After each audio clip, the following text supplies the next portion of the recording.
here basically to find out exactly what's going on in the world and find out exactly what the hidden conspiracy there is that's going on today, basically. It's not just David Icke that's saying this stuff about the moon. There's Alex Collier, the Andromedan contactee, who says that the moon was towed here from Ursa Minor, which is near the Alpha Draconis star system, by the reptilians. I don't think he's necessarily said anything that I haven't known already, but he's very eloquent, and he's put it together in such a beautiful package that it just makes it very easy for anyone to understand. I just like the way David puts things across. You know, he's not afraid. He's not afraid. He's got no fear in him whatsoever. Doesn't give one iota about what people think, and I think we can all learn from that, definitely. Ever since I was little, I've always thought that something was wrong. The way that society, because I believe that reality and the system that we live in are two completely different things. I've found it very difficult to concentrate in school because I was always told what to believe. It was very structured, and whenever I used to ask why, nobody could ever give me an answer. And it seems that David Icke seems to give those answers and opens up your perception to new possibilities.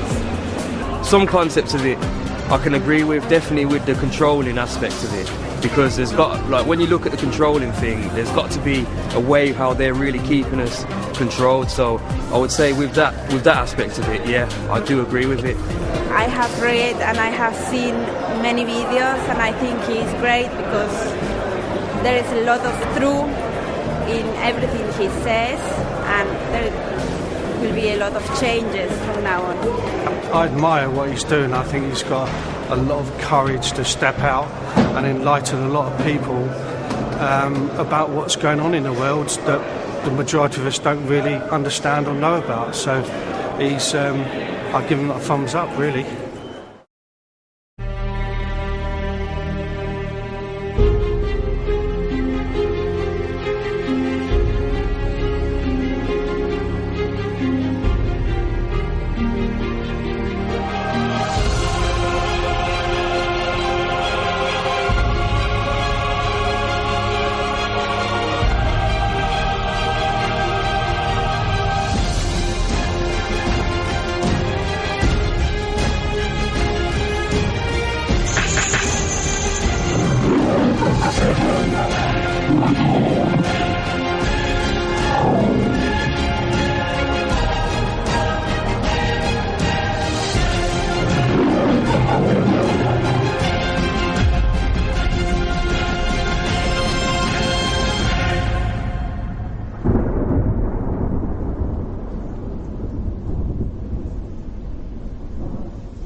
Thank you.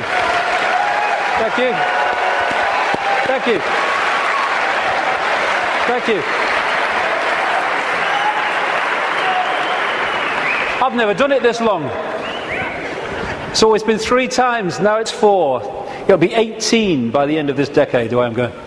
What I want to do now is just look in this section at where we are now and how it plays out in this 5-sense reality. We've come down, the levels now plays out here. Manipulation of 5-sense reality. And what I call the coordinates. Because once we realize basic coordinates of where they want to take the world and the methods they use to take us there, suddenly what seems to be a bewildered world and what's going on, it just morphs into clarity. The question is, how do they do it? It's a good question, because at first sight, how do a few control the many? Impossible, but it's not, because of the way they've structured society. Just to very quickly recap, they want to lock humanity in the 5 senses, so we don't perceive beyond it. We're locked in that prison. They have interbreeding bloodlines, computer terminals, I would call them, which play out this interdimensional conspiracy within visible light, what I call the Illuminati bloodlines. And they've set up a structure whereby the bloodlines who answer to the reptilian control system then control the governments, the people in power in all the various institutions. And crucial all the way through is to structure society. I mean, you can symbolize it as a spider's web, or like this as a pyramid. The idea is to hoard advanced knowledge, the kind of stuff we've been hearing about today and more, in the upper levels of this structure.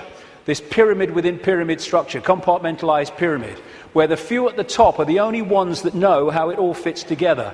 And they keep the general population in ignorance of what they know, therefore they have the power, so they can manipulate the perception of the masses by keeping them in ignorance. This is why the education system is not about educating, it's about programming. And they place their people in so-called power. What we are told is at the top of the pyramid of power, presidents, prime ministers, and all these people, in the upper echelons of the pyramid, but nowhere near the top.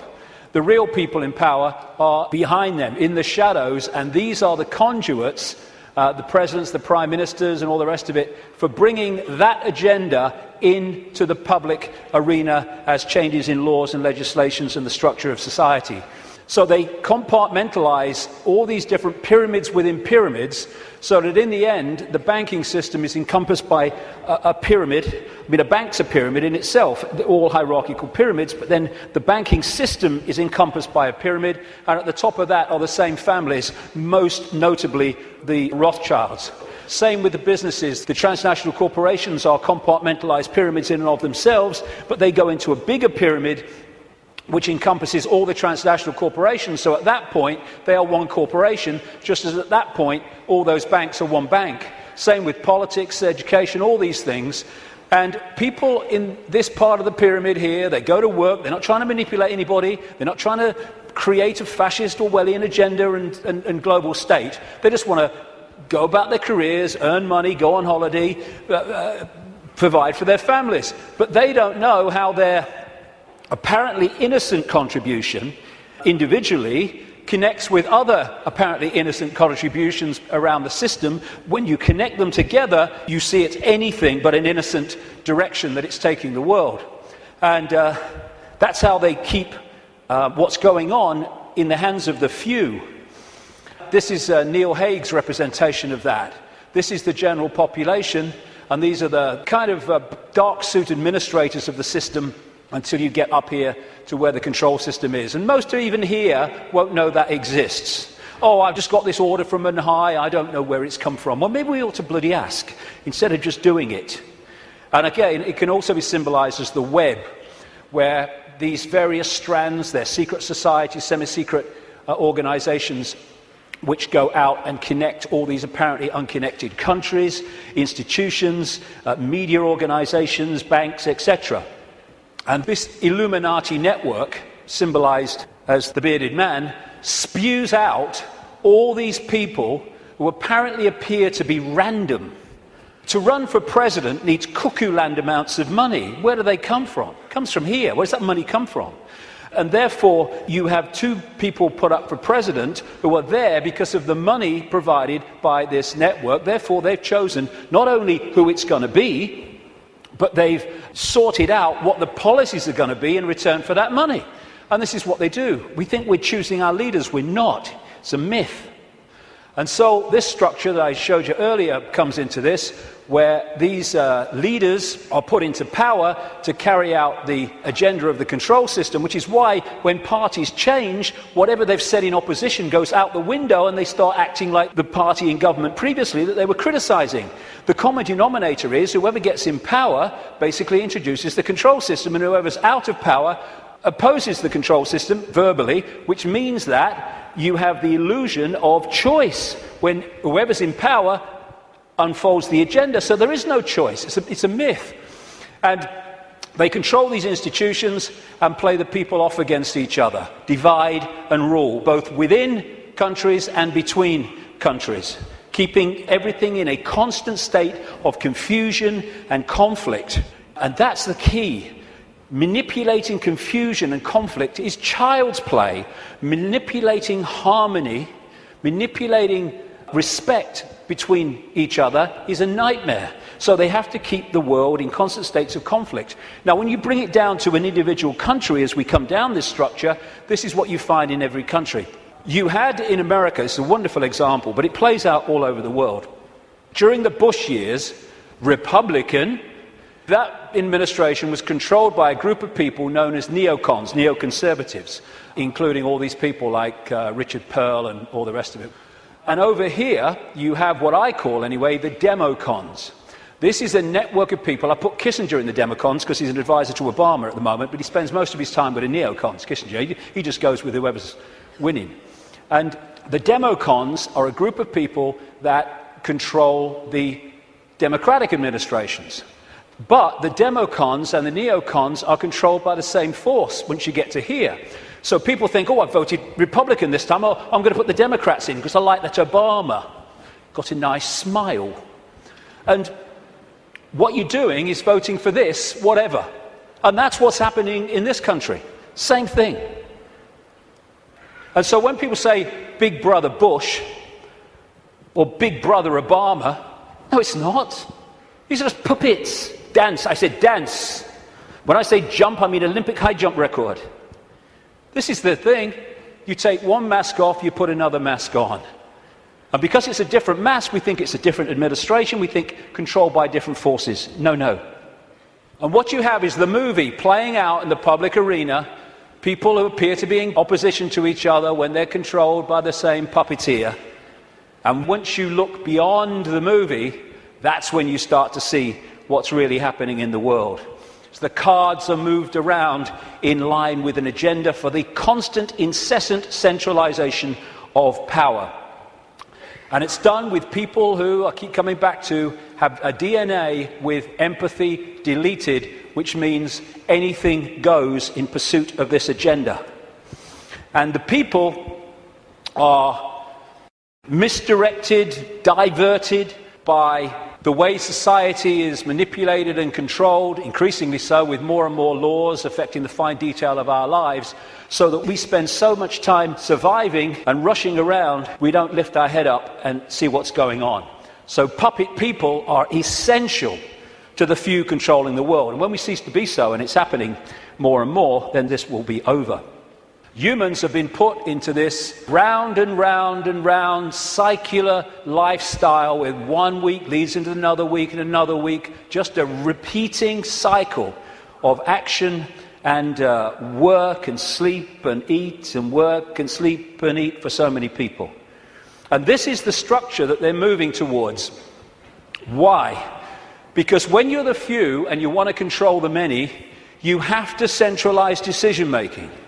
The more diversity of decision-making there is, the less control any central point is going to have over it. So what you need to do is constantly centralize power, so control over more and more and more people goes into fewer and fewer hands. We started with a tribal situation a long time ago. The people in the tribe decided what was going to happen. We then brought, as part of this centralization, it's gone over at this whole period I'm talking about, the tribes came together into what we call nations. And now, a few people at the center of the nation are dictating to all the former tribes that make up that nation. We're now well into the next stage of that, which is bringing nations together under unions like the European Union, so a few people at the center are now dictating to all those nations which are made up of all those tribes before. And the next stage of that, which they're already preparing for, is to take us into a world government that would dictate to these unions that are building up, like the European Union, the American Union that they want via the North American Union, the Pacific Union, evolved out of organizations like Icke, Asia-Pacific Economic Cooperation, and the African Union, already in place, evolved out of the Organization of African Unity and other bodies. And what they done in many of these unions is start them off as free trade zones, just for jobs, that's all it is, no worries. And then they've turned them into fully fledged dictatorships, which is what happened in the European Union. And the reason is that you've got to centralize power if you want to get more and more control in the hands of the few over more and more people. So coordinates. Some of these things I'm going to talk about in this section are quite controversial, but they need bloody saying, so sod it. Methods of manipulation. Coordinates 2. How do they manipulate this? One of the coordinates, one of the methods of manipulation, a massively important one to understand, is one I've dubbed problem, reaction, solution, where you want to change society in a way that if you do it openly, you'll get resistance, massive resistance from the population. So what you do is you create a problem covertly, you blame someone or something else for it, you pass that fake version of the event through the unquestioning, pathetic mainstream media to the people, unquestioned overwhelmingly and certainly uninvestigated, and you want the people to react to the manufactured problem with outrage, with fear, and you want them to say, do something. What are they going to do about it? At which point you then offer solutions openly with changes in legislation and society and its structure to advance your agenda. And because of the problem reaction solution, you do not get the resistance here that you would have got without the manufactured problem. 9/11 is a bloody classic. Another way of describing this is ordo ab chaos, the Latin motto of the 33rd degree of Scottish Rite of Freemasonry: order out of chaos, problem, reaction, solution. Create the chaos, then offer the order, your change out of that chaos. So like I say, 9/11 was a wonderful, classic, most blatant example of it. You want to change society, so you create a massive problem. As a result of that problem, you offer the solution, all there, written and ready, the Patriot Act in America and around the world, their versions of it, to change society and to launch a war on terror and an invasion of countries like Afghanistan and, by implication, Iraq. This is Zbigniew Brzezinski, President Jimmy Carter's national security advisor and a major mentor going back to the 1980s of Barack Obama. This is what he said in 1997 in his book. Moreover, as America becomes an increasingly multicultural society, it may find it more difficult to fashion a consensus on foreign policy issues, except in the circumstances of a truly massive and widely perceived direct external threat. Therefore, we create one, 9/11, and bingo, we then introduce what we say must happen to stop the terrorists. In other words, we change society and advance our agenda, the Orwellian state and all the rest of it. These buildings were brought down because they were made to come down. And similar buildings around the world that burnt for longer and were much more fierce never came down. And these are the only buildings of their kind who've ever come down because allegedly of fire. The official story of 9/11 has just left the room. And I've gone into that in great detail before. I'm just using it as an example of problem, reaction, solution. But when through the web you control the intelligence agencies, you control the governments, you control the media, and you control countries, and you control the manipulation of fake terrorists like Osama bin Laden, then you've got all the pieces you need to orchestrate the problem, reaction, solution, and to then use this to change society in the image that you have desired. And this is a classic. Adolf Hitler proposing the creation of the Gestapo in Nazi Germany. An evil exists that threatens every man, woman and child of this great nation. We must take steps to ensure our domestic security and protect our homeland. Or actually, word for word, what was said after 9/11. The Second World War, problem, reaction, solution. This is why it is no paradox, no coincidence or contradiction that the same people can be shown to have funded the Nazis, that funded the Americans and funded the British, overwhelmingly based around the cartel of the Rothschilds. They created Nazi fascism, they created Soviet communism and the capitalist world. They brought them together in conflict, the second conflict in a very short time, and afterwards the world was exhausted mentally, physically, emotionally. Something must be done. This can't go on. What are they going to do about it? Gotcha. Because of all this conflict, all this war, it's terrible. Terrible. What we're going to do is we're going to centralize power with the United Nations, European Union, which was justified in many ways by let's stop European countries fighting among themselves because we'll trade. Well, they stopped fighting among themselves because they stopped orchestrating it. That's why the Bretton Woods Agreement with the World Bank and all that stuff all came in as a result of the Second World War. Then there's another version, which I now call no problem reaction solution. This is when you don't need a real problem, you just need the public perception of a problem, i.e. weapons of mass destruction in Iraq, i.e. human-caused climate change. And then you can offer a solution to a problem that doesn't actually exist, but if enough people think it does, well, you got them. Totalitarian tiptoe, as I call it, goes in conjunction with problem, reaction, solution. This is real simple. You start at A, you know you're going to Z, but you know if you go in a big leap, the change is going to be so big and so quick that people are going to go, what's happening? What's happening? Turn that television show off. What's happening? And so you go in steps, as big as you can get away with, but not so big that you get too much of a reaction. And as this quite rightly said, you really think it would be this obvious. Well, it's becoming that obvious now as we move along, but up to this point it hasn't been, unless you looked for it. The European Union was turned from a free trade zone, nothing to worry about, just for jobs, into what it is now, a centralised dictatorship, through the totalitarian tiptoe. And here is the founding father of the EU, as they call him, Jean Monnet, a Rothschild frontman. Europe's nations should be guided towards the superstate without their people understanding what is happening. This can be accomplished by successive steps, each disguised as having an economic purpose, but which will eventually and irreversibly lead to federation. And the word fascism, which comes from this symbol, the fasci from the Roman Empire, is individuality tied together and ruled by the axe head. The central point, European Union, precisely described. Globalization, which is the constant centralization of power, which is more and more power in the hands of fewer and fewer over more and more people. This is a totalitarian tiptoe. More and more, the globalized economy is taking over, so that every country is dependent on every other country, therefore has no power of individual action and individual decision-making. Free trade, which means freedom to exploit, which means you can get sweatshop workers here to make your stuff for a few cents, and then you ship it over here and you sell it for as much as you can get. It's called free trade. Everyone's in favour of free trade. You can't be against free trade. This is also part of this globalized centralization of power, which is designed to do this, and it increasingly is doing this. It means that if you're dependent within your country or your community on things outside of your influence, then everyone is dependent on everyone else, therefore has no self-sufficient ability to make decisions in their own lives and their own communities and their own countries. And the reason that they want to do this is they want to make everyone dependent on something outside their control, because dependency equals control. It's like abundance and scarcity. We live in a world which could be incredibly abundant.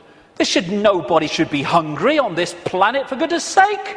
Africa could feed the bloody world. It can't even feed itself. Why? Because of the manipulation of that continent by this crowd. And so we have all over the world, because there's no empathy, no consequences for them emotionally of their actions, we have manufactured scarcity, because abundance equals choice equals freedom. Scarcity equals dependency equals control. And that's why we have manufactured dependency. We have people hungry in a world of plenty. Coordinate 3, the cement. There are certain organizations, networks, rings, that act as the cement that holds the web together and holds people within the web together. Close to the spider people are the Rothschilds. And when I talk about the Rothschilds, one thing, I'm not talking about all people called Rothschild. The vast majority of people called Rothschild won't have a clue what other Rothschilds in that dynasty are doing. And secondly, I don't even mean only people called Rothschild. I mean the Rothschild bloodline, which has infiltrated many other enormous numbers of other families and groups, which then come to power under other names other than Rothschild.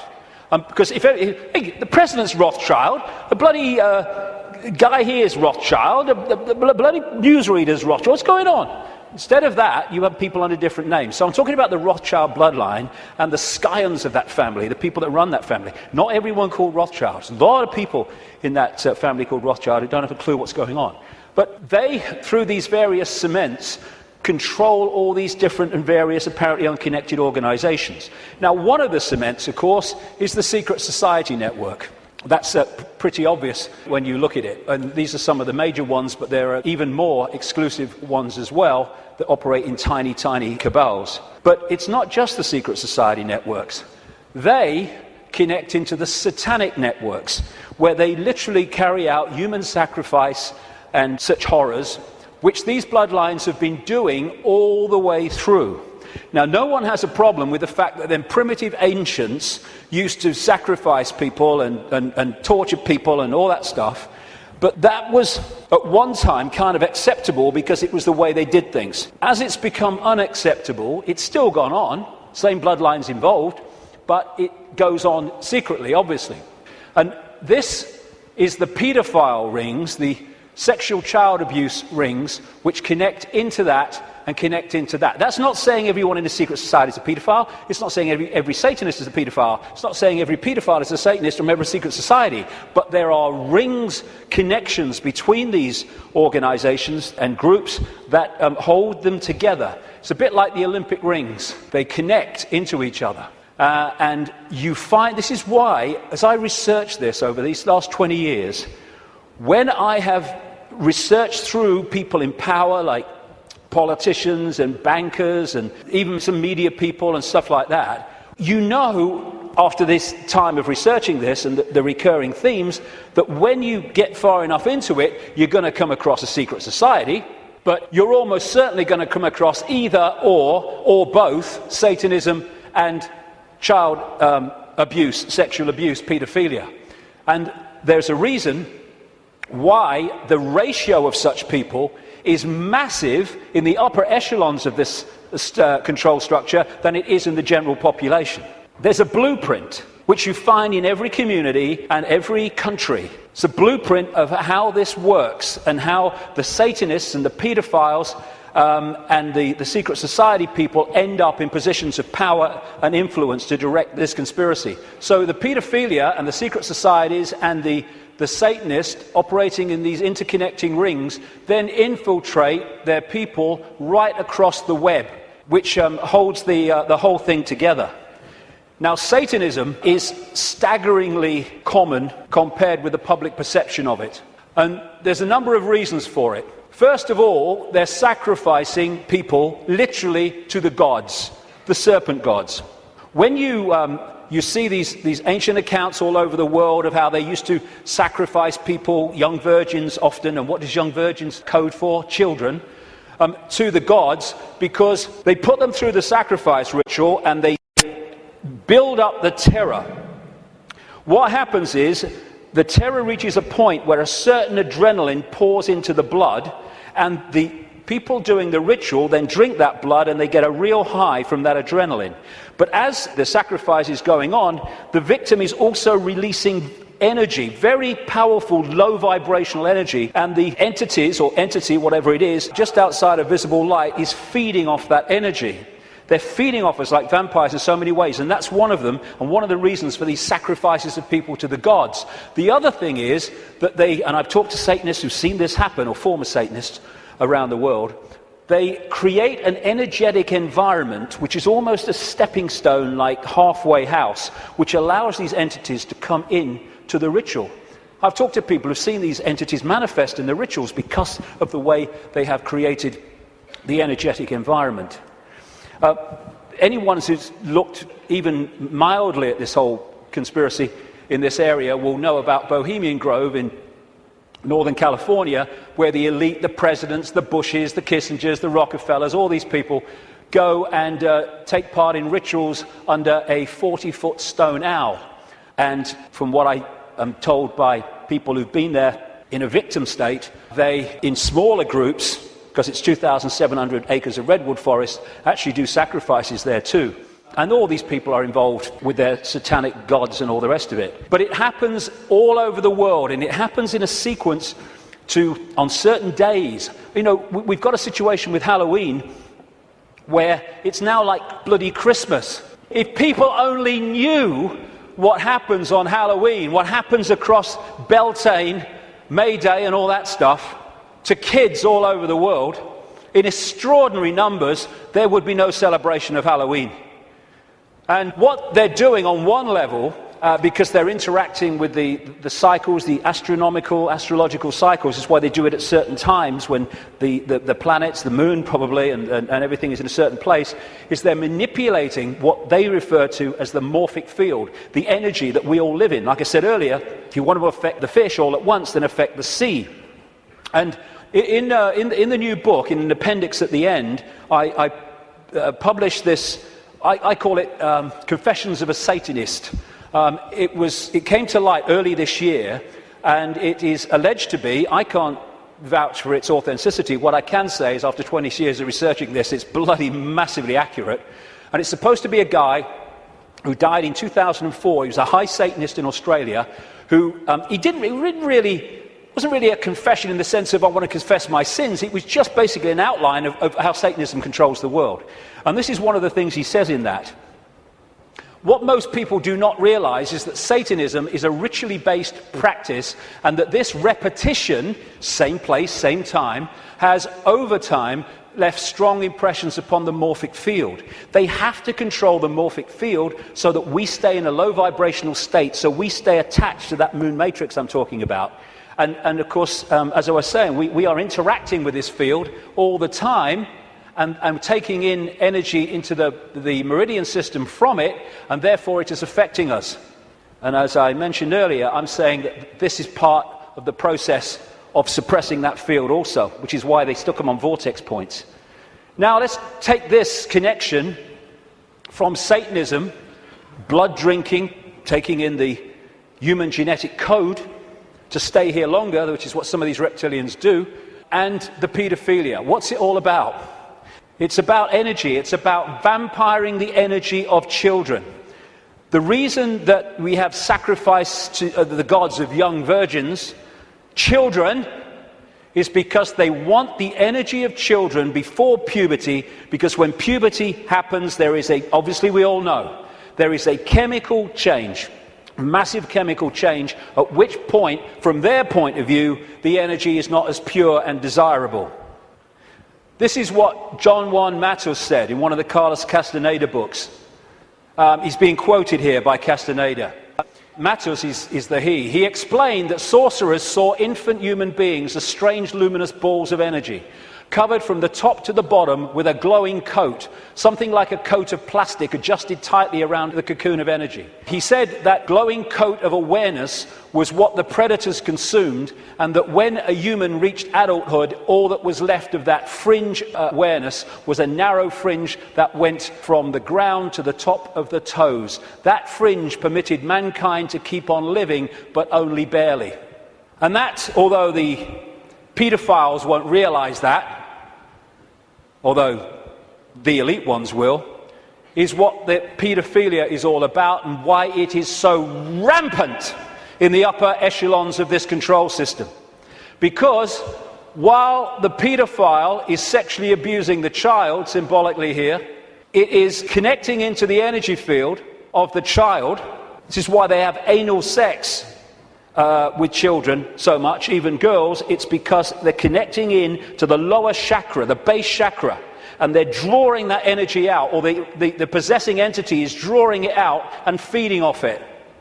This is why paedophiles tend to be overwhelmingly possessed people, because the possessing entity drives the lust for sex with children, and then when it happens, they draw the energy off it, drawing the child's life force out. And politicians in this control system, again, this is why paedophilia is rampant among the political classes. This is what the Satanist confession said as well, that Australian guy. Politicians are introduced by a carefully graded set of criteria and situations that enable them to accept that their victims, children, will be our little secret. Young children sexually molested and physically abused by politicians worldwide are quickly used as sacrifices. In Australia, the bodies are hardly ever discovered, for Australia is still a wilderness. In countries that are not a wilderness, they control the mortuaries and the crematoria, where they get rid of children who they want rid of because of what's happened. And it is rampant. I keep using that word, but it is. People don't realize. What happens is, people think or relate the number of children that go missing every year to the number of times we see a story on the news that a child is missing and everyone's trying to find them. That is the tiniest tip of the iceberg. Hundreds of thousands of children go missing in America every year. I've rung the states, because they don't have federal figures, tell you how many cars went missing federally, but not children. They said, you've got to ring the states. I rung a load of states years ago now. I said, how many children go missing every year? How many children went missing last year? And I added the figures up. What? Never seen this on the news, hundreds of thousands. Some of them are found, some of them have explanations. Not all, nothing like. And what happens is that you have the cover-up. There are so many stories where the story of this Satanism and this child abuse starts to come to light, and immediately the lid goes on because the system controls the various aspects that can keep the lid on. This is just one example. There's endless numbers around the world. The Franklin cover-up. It was an investigation by this guy, John W. DeCamp, who was former state senator in Nebraska, and he started investigating this guy, Lawrence King, a major Republican who sang the American national anthem in 1984 and 1988, I think it was, at the Republican convention. And he was investigating him for financial fraud through an organization called the Franklin Savings and Loans. But then he discovered that he's running a pedophile ring and providing children for the biggest names in America. And he wrote this book, The Franklin Cover-Up, Child Abuse, Satanism, again, they go together all the time, and murder in Nebraska. And what happened? Some of it got into this Washington Times, a mainstream newspaper, the connection to the Reagan-Bush administration, but most of it was totally covered up. I've been writing in my books now since 1998 that Father George Bush is a notorious paedophile, child torturer, child killer, and serial killer of adults as well. Said it on American radio. Still waiting for a response. And this is one example. A lady who became a friend of mine, Kathy O'Brien, who was in the American government mind control project since she was a kid, and met her many times. She still corresponds with me now and again, and I've met her daughter that she was talking about. Lovely, lovely girl, totally shattered by these people. And that's one example of millions and millions that are going on around the world.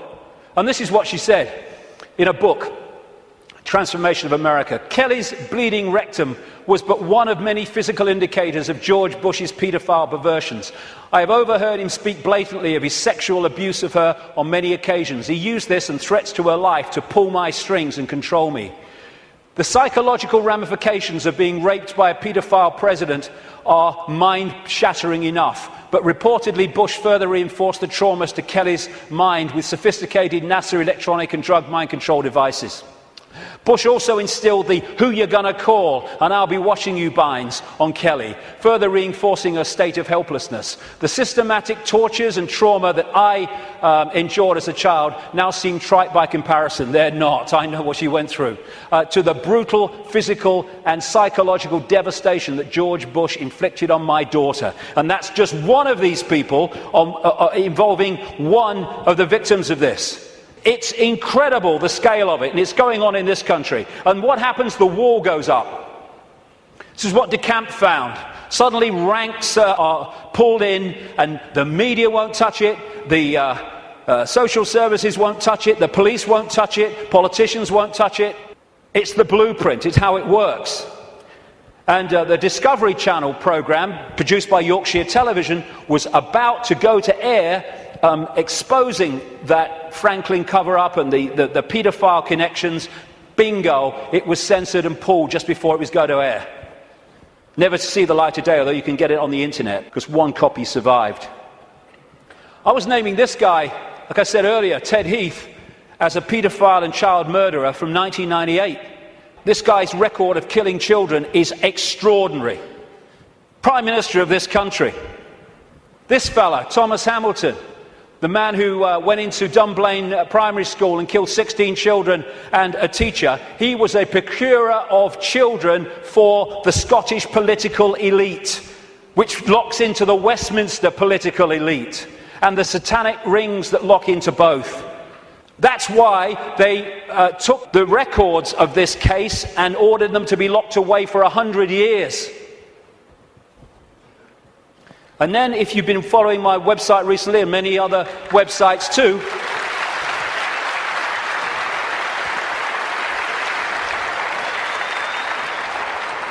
Here you have the classic blueprint again. Everywhere you go, same blueprint.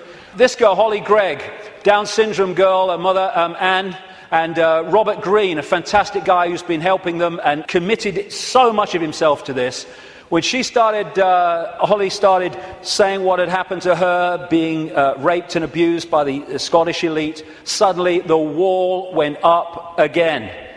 And Robert was arrested. He's been treated appallingly by the police, the Grampian police in Scotland. Grampian area of Scotland, by the way, notorious for Satanism. And he's now basically been told what he can't say, and he can't name people and all the rest of it, and he's... the case is ongoing.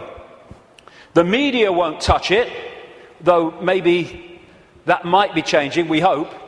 The Scottish law network or establishment will not investigate it. The police won't investigate it properly.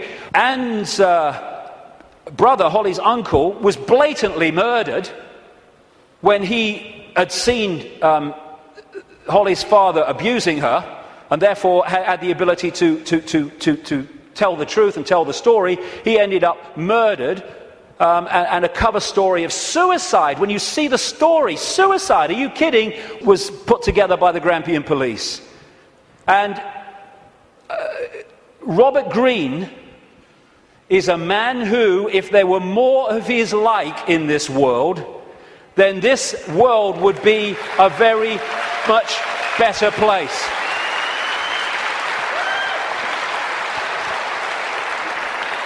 And Robert's actually here today, so thank you, Robert, very much for all you're doing.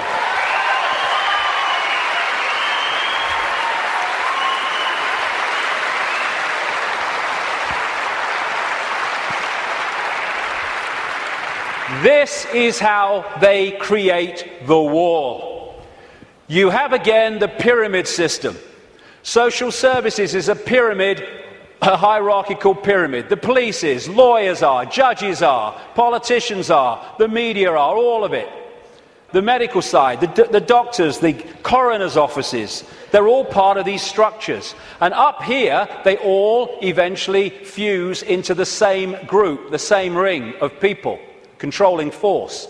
And what they do is they put in these pyramids people in the positions of power who are in the ring, or in the club. You do not have to control everybody in social services to stop investigations or to enforce investigations to take children away for no good reason. You just have to control the level of social services that makes those decisions. And of course, once you're in a position in these pyramids where you are hiring and firing, what you do is you hire people of like mind, and after a period of time, then a lot of these people are in these organizations at different levels. You don't have to control every policeman. There's so many genuine policemen in this world, but they don't get into the positions of power overwhelmingly. The Geese guys do. And therefore, they dictate whether something's investigated or not, or whether someone is targeted to pin them with a charge that is completely unjustifiable. Same with the media. You control that. We're not covering that story. Politicians, oh no, I'm not talking about that. I'm not investigating that. Oh no. This is how it's done. This is David Berkowitz, the son of Sam, multiple killer in New York, who from prison after he was convicted said that he did it, yes, but he was part of a satanic ring that was with him. And he said this, quite rightly: Satanists are peculiar people. They aren't ignorant peasants or semi-literate natives. Rather, their ranks are filled with doctors, lawyers, businessmen, and basically highly responsible citizens. They are not a careless group who are apt to make mistakes, but they are secretive and bonded together, the cement, by a common need and desire to mete out havoc on society. It was Aleister Crowley who said, "I want blasphemy, murder, rape, revolution, anything bad." And now we're having, around the world, not least in this country, but America too and other countries, we're having the state stealing our children on the most extraordinary scale, with the most extraordinary excuses. There was one lady who came to light, not many do compared with the ones that are going on, because of the secret family courts where this stuff goes on in secret and can't be reported. Or they say, oh, it's to protect the children. No! It's to protect the paedophiles and the Satanists. That's what the secrecy is for.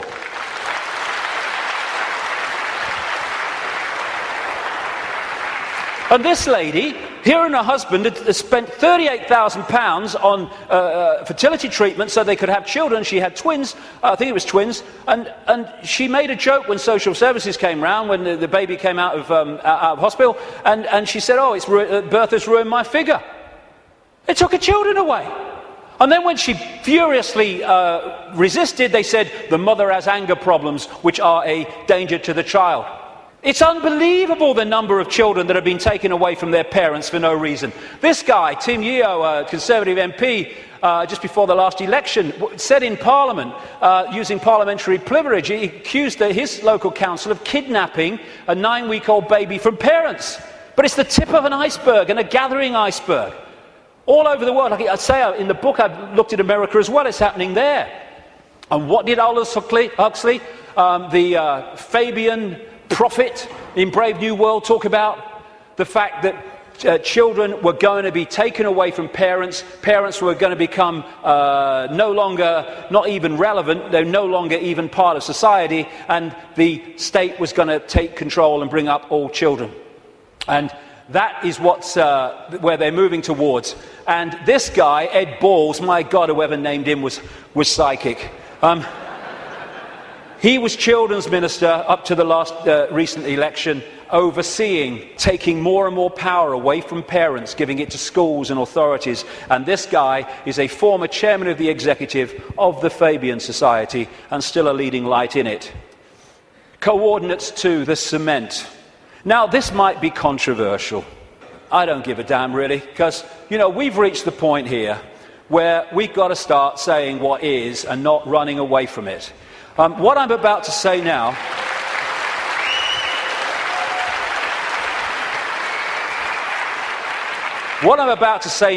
virtually no one else, there are some, and some that, some of them are characters I don't really would like to spend an evening with, to be honest, and some are. But most people, the overwhelming majority of people in what we call conspiracy research, won't touch this subject, right? Well, I'm going to bloody touch it because I'm sick of it. And I'm sick of people being frightened and intimidated into not touching it. Thank you.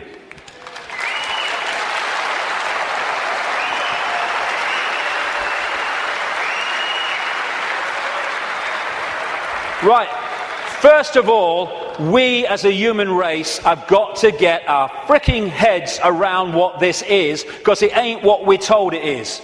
It's not about what's right and beneficial for Jewish people. Jewish people are its victims, not its beneficiaries. Jewish people have been hung out to dry again and again by this crowd that claim to have their best interests at heart, like hell they do. That's why I call this Rothschild Zionism. It was created by them, it is controlled by them to this minute, and it was created as a secret society within the web to massively contribute to the manipulation and control of our global society and individual countries, etc., etc. It's Rothschild Zionism. Anti-Zionism is not anti-Semitism, not that anti-Semitism means what we think it does, because Zionism is not about Jewish people. Even in its play-out way or world, it is a political system, a political philosophy. At its core, it is a secret society putting its agents in places of power. One of the very few things that Joe Biden, Vice President of the United States, has ever said, which is true, is you don't have to be Jewish to be a Zionist. Because of the propaganda, we equate Zionism with Jewish people.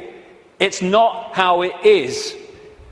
To a very, very large extent. How many people know this? How many Jewish people around the world are protesting, have organizations created to protest against Zionism? Zionism and Judaism are diametrically opposed. Zionism is state-organized terror. How many times do we see this in the newspapers? Never. End of Zionism equals peace. Israel, stop killing Palestinians. I am Jewish and I want that. Why don't we hear about this? We condemn any Zionist aggression against Iran. I thought every Jewish person in the world wanted to bomb Iran. That's what the media seem to give us an indication about. Another Jew against Zionism. Over and over. Zionist spokesmen do not represent world Jewry. How many people... I thought Ahmadinejad of Iran is supposed to be the great demon of all Jewish people. Look at it. The demonization comes from Rothschild Zionism. We've been totally misled about what it is. Rothschild dynasty created Israel. It paid for the first people out of Europe to go and people Israel after the war. It paid for the building of the Knesset. It paid for the building of the Supreme Court building with all its Illuminati symbols all over it. And some of the people who've broken out of the family, I quote one of them in my book, have actually said, and as I've been saying for years, because it's bloody obvious, that Israel is not the homeland of Jewish people, it is the fiefdom of the Rothschild dynasty, created out of Rothschild Zionism, a secret society. And Rothschild Zionism has been used via Israel to devastate, slaughter, torture an entire nation of human beings, while claiming to be against terrorism.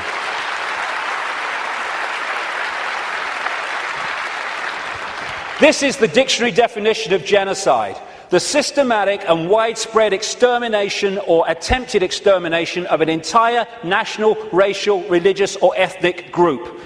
Never can what is happening in Palestine and Gaza have been described so accurately. More and more people killed through war, killed through bombing attacks, killed through shootings, killed through lack of food and adequate medical care. Gaza, the most crowded piece of land on earth, is little more, ironically, than a concentration camp. And the world looks on. This is the face of Palestine. Well, tell me what you see. Combat boots. Yeah, another terrorist 5-year-old. And all the time, Palestinian homes are being demolished in occupied land and given over to these extremist settlers who believe they have a right to it because it says so in some bloody Bible. And then we've got this security fence, which has taken great tracts of Palestinian land, all against international law and all the rest of it. And here is a children's playground being sacrificed as the wall continues, security fence continues its endless way. This green is Palestinian land in 1946. Then we see what has happened since. This is 2000. We're in 2010 now. It's much smaller than that. What was I saying? The systematic and widespread extermination or attempted extermination of an entire national, racial, religious or ethnic group. And I say to these Rothschild Zionists, don't you bloody dare talk about racism of others when you are behind this.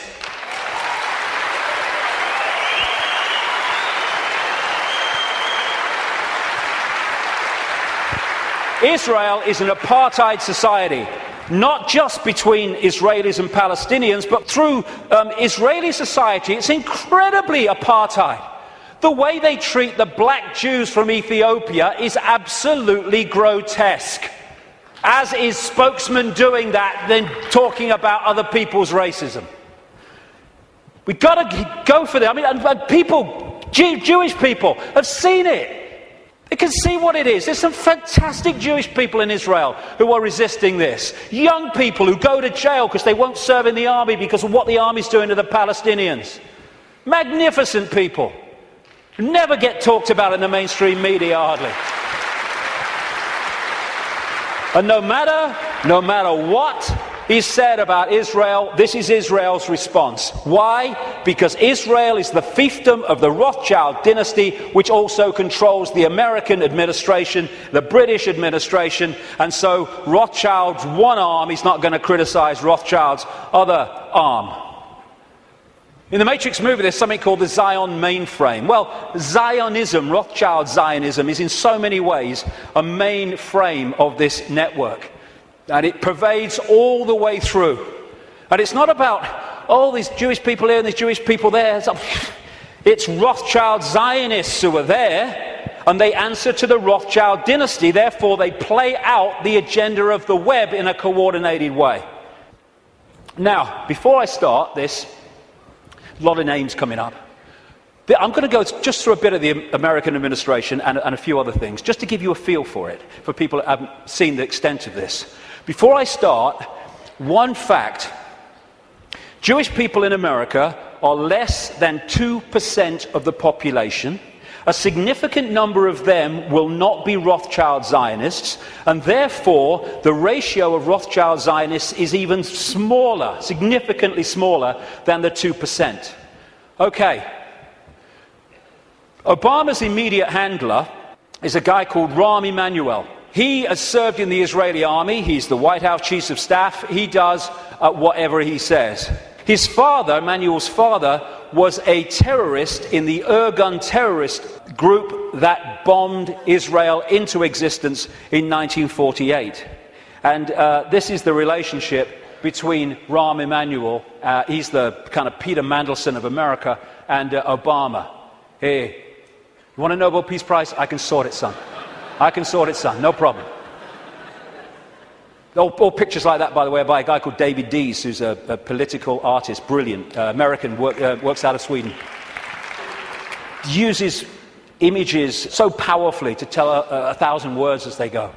This guy is the second handler in the White House. His name's David Axelrod, Rothschild Zionist, and he was the man who orchestrated the entire election campaigns of Obama against Hillary Clinton and then against John McCain.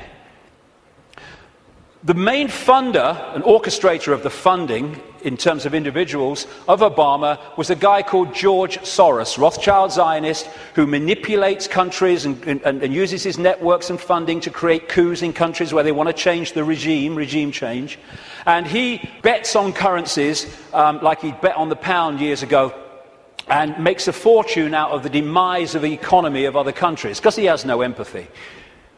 Henry Kissinger, massive Rothschild Zionist, has served that dynasty's agenda for 40 years, if not 50 years. And he's now an advisor to Obama, even though he's officially a Republican. The American economy, the American economic team, is led by Timothy Geithner, Treasury Secretary, Rothschild Zionist, and Larry Summers, Rothschild Zionist. The entire Obama budget is run by the budget director, Peter Orszag, Rothschild Zionist.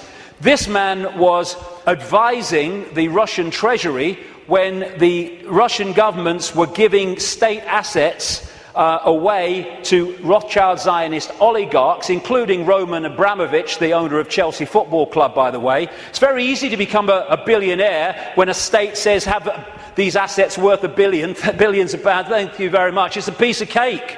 You could buy a football club if you want. And this man's company was also advising the Icelandic central bank in the run-up to the Icelandic crash. The Federal Reserve in America, which controls the American economy in so many ways, it's a privately owned, not government-owned central bank, and it's privately owned by the Rothschilds and the affiliates of the Rothschilds, is Bernard Bernanke, Rothschild Zionist. He replaced Alan Greenspan, Rothschild Zionist, who was head of the Federal Reserve from Reagan Bush right up into the Boy Bush administration, and he systematically took away the checks and balances which allowed the mayhem of 2008 to unfold. We keep hearing about Goldman Sachs and all the mayhem that it's created, both in the crash of 2008 and the crash of the economy in Greece, fundamentally involved Goldman Sachs. Goldman Sachs is a fiefdom of the Rothschilds, headed by Lord Blankfein, Rothschild Zionist. The World Bank, headed by a Rothschild Zionist. The IMF, International Monetary Fund, headed by a Rothschild Zionist. European Central Bank, headed by a Rothschild Zionist. A stream of so-called czars, as they call them in America, controlling different policies and areas, policy areas of the Obama administration, Rothschild Zionists, including Cass Sunstein, who has actually written a paper saying people who have conspiracy theories should either be banned from expressing them or taxed for expressing them. Taxed! Climate change policy in the Obama administration is controlled by Carol Brown, a Rothschild Zionist, and Todd Steen, Rothschild Zionist. Major area of policy. The American administration is utterly awash with Rothschild Zionists, and that is not by accident. It's because they're agents of the dynasty or agents of the control system. It's not about race. Mossad is not the intelligence agency of Israel. It's the intelligence agency of the Rothschilds, and that's why it turns up all over the world in false flag set up terrorist events and assassinations and all that stuff, because it's not carrying out the policy of Israel, it's carrying out the policy of the Rothschilds that control Israel. Now let's look at 9/11. The World Trade Center lease was purchased just a few weeks before 9/11 by Larry Silverstein, Rothschild Zionist, and Frank Lowy, Rothschild Zionist, and the deal was done with this guy called Eisenberg, Louis Eisenberg, Rothschild Zionist, the head of the New York Port Authority. The head of the CIA, who investigated what happened on 9/11, George Tenet, Rothschild Zionist. The Patriot Act, which was brought out, the Orwellian Take Your Freedoms Away Patriot Act in America, was co-authored, justified by 9/11, though it was written before because they knew it was coming, by Michael Chertoff, whose mother was a Mossad agent and who became the second head later of Homeland Security, an organization Orwellian that was justified by 9/11. At the time of 9/11, in the run-up to it, and then the war on terror and all that stuff, the Pentagon was dominated by Paul Wolfowitz, Rothschild Zionist, Dov Zakheim, the comptroller, who managed to lose trillions of dollars and still got away with it. And by the way, when one announcement was made of how much he'd lost or had gone missing in the Pentagon, they announced it on September the 10th, 2001. I wonder if they realized that because of that, it would never see the light of day. Dov Zakheim, Rothschild Zionist, and people like Douglas Feith or Feith, Rothschild Zionist in the Pentagon. Now, as I've said earlier, the Bush administration was dominated and controlled by what became known as the neocons, the neoconservatives, which were a Rothschild Zionist organization, led by people like Richard Pearl, Rothschild Zionist, William Crystal, Rothschild Zionist, John Bolton, Rothschild Zionist, in belief in nothing, if nothing else. And then the 9/11 Commission report, which was the official report investigating 9/11. They wanted Kissinger to head it first until the public didn't take that seriously and he had to step down. But that report, which agreed that the official story of 9/11 was true, was written and overseen by Philip Zelikow, Rothschild Zionist. The judge, Alvin Hellerstein, who is hearing and overseeing the cases of the 9/11 families, who have taken out lawsuits to try to find the truth of 9/11, etc., Rothschild Zionists, making sure that truth never comes out. Think of the ratio I said earlier as I go through this. The man who coined the phrase, he was a Bush speechwriter, the axis of evil, which targeted Iraq before they invaded Iran and North Korea, was David Froome, Rothschild Zionist. So when you look at this, because Israel is the fiefdom of the Rothschilds, you see that this dynamics, or you'd think, is the man of 300 million people, the superpower, is the most powerful of the two. No. He is controlled from there. Because the Rothschilds control them. Do you know Israel has the second biggest F-16 fleet in the world? The biggest outside of America? It's a slither of land. How did they get them? Dov Zakheim, as comptroller of the Pentagon, Rothschild Zionist, made a load of weaponry and planes in America scrap when they weren't, so they could be passed for a song to Israel. These two guys, they produced a book last year, The Israel Lobby and US Foreign Policy, and they say this: Israel receives about $3 billion in direct foreign assistance each year, which is roughly 1/5 of America's entire foreign aid budget. In per capita terms, the United States gives each Israeli a direct subsidy worth about $500 a year. This largesse is especially striking when one realizes that Israel is now a wealthy industrial state with a per capita income roughly equal to South Korea and Spain. Another writer, a former BBC and ITN journalist, produced a book, Zionism, the Real Enemy of the Jews, and my God, is that true? And he points out, Jewish people make up less than 2% of the American population, but account for 50%, I would say Rothschild Zionists, 50% of the political campaign contributions. And that's why, no matter how these people argue at election time, including this country and others, they're all agreed on one thing. What goes on in Gaza? Keep quiet, keep your head down. And I block that out because I don't want anyone to see what's behind it. It's horrific. This man, magnificent Israeli, called Mordecai Vanunu, went to jail for 18 years for revealing the truth that Israel is a nuclear power. He's still got massive restrictions on his movement and what he can say.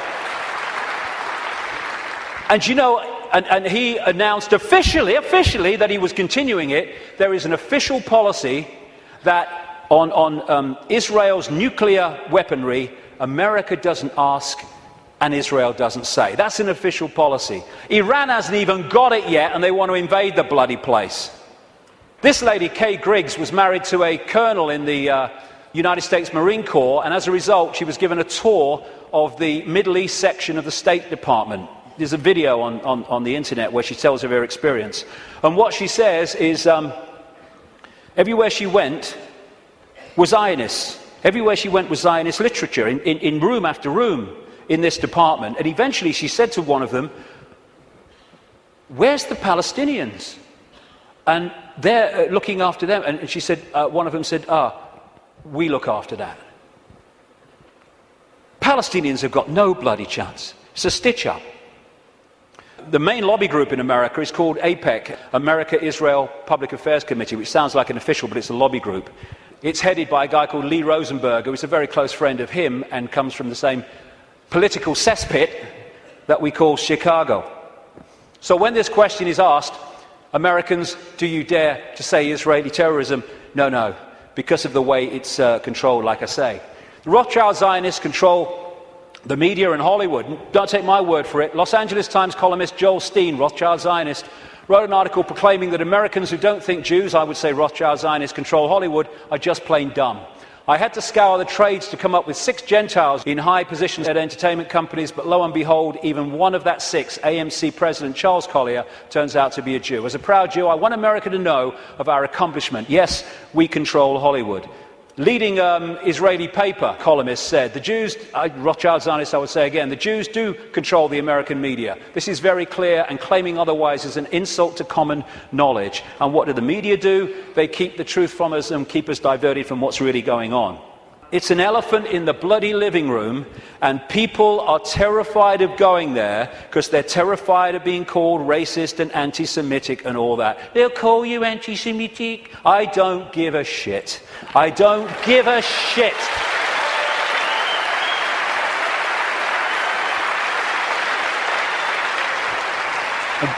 Very quickly, it's the same in this country. There was a very, very good documentary, and it was a kind of stand back in amazement that it actually got out, by a guy called Peter Oborne, a journalist, in the Dispatches series on Channel 4, that looked at the Rothschild Zionist control of British politics through organisations known as the Friends of Israel. Each party has one, but of course they all connect, so it's actually one network. And again, just like in America, never any criticism. The British government, under Tony Blair and much of it under Gordon Brown to the end, was controlled by Peter Mandelson, Rothschild Zionist. Note the hands. Rothschild Zionist. He even flaunts it, this guy. Goes on holiday with them. In all the papers with this leading light of the family, Jacob Rothschild. So many Rothschild Zionists end up in government here, like the possible leader of the Labour Party, David Miliband, Foreign Secretary before the election, Ed Miliband, head of climate change and environment, and this guy, Jack Straw, who's been in so many of the major offices since Blair came to power in 1997. The new Prime Minister of Britain, David Cameron, Rothschild Zionist. This guy, Tony Blair, was completely controlled by them, as Bush was, which is why they moved as one unit to do what the Rothschilds wanted, which was to invade Iraq and Afghanistan. And to shut people up, the Rothschilds have created organisations like the Anti-Defamation League. They haven't sent me a bloody Christmas card for years, these people. I don't want to upset them or what. But I'm speaking in New York in October. That could be funny. Anyway, they set these organisations up to target those people who are saying the sort of things that I'm saying. The idea is to throw you're a racist at people, so to shut them up or to discredit them. Like I say, I don't give a shit. You throw it, son, and I'll hit the bugger back. Thank you very much. As a result, when you criticise Israel, you are promoted as criticising Jewish people and therefore being racist. This is how it works. And I have to say, the robot radicals on the so-called left of politics are played like a violin by these people. They go out and they protest, you're an anti-Semite! Okay, come in and listen to what I'm going to say. No, they never bloody do. And then you get people like the magnificent Norman Finkelstein, who's a Jewish man who's had his academic career destroyed for speaking out. His parents suffered in the concentration camps of Nazi Germany, and when he exposes these frauds and fakes in the Rothschild Zionist movement and what they do against Jewish people in general, he's called a self-hater. They can't say he's anti-Semitic, although sometimes they even use that. He's a self-hater. No, he's a decent man doing decent things. You want to try it? And the idea is to create, and they're doing it, hate laws in which truth is no defense. Even though what you say is true, it's no defense. If people are upset by it, then too bad, you've broken the hate laws. They're now targeting the internet, which has been so magnificent in communicating this information. And who's doing that?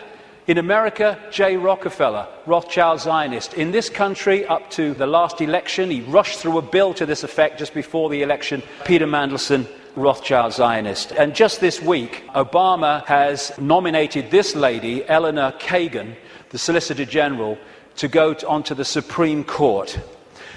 Two things. One, that will make Rothschild Zionists making up nearly half the Supreme Court judges of America, 4 of the 9, when they are well under 2% of the American population. And she is vehemently in favour of laws banning freedom of speech in association with her mate, tax the conspiracy theorist Sunstein. It is an elephant in the living room, and we need to address it if we are going to unravel this cabal, because they don't want to frighten us into not going here for any other reason than they know if we go here, so much is going to unravel. Home straight to tyranny. They think they're on the home straight to tyranny. Wishful thinking. This is the man, by the way, David Axelrod, Rothschild Zionist, who orchestrates the words on this guy's teleprompter. He's so welded to it that on St. Patrick's Day, he had a reception for the Irish Prime Minister, and he thanked himself for asking everyone, inviting everyone, because the Irish Prime Minister's autocue words were still on there when Barmer came forward to thank everybody. So that's how much he's welded to it. Assuming levels of knowledge that isn't there. You know, people say Obama's intelligent. He's not. What they're doing is comparing him with Bush.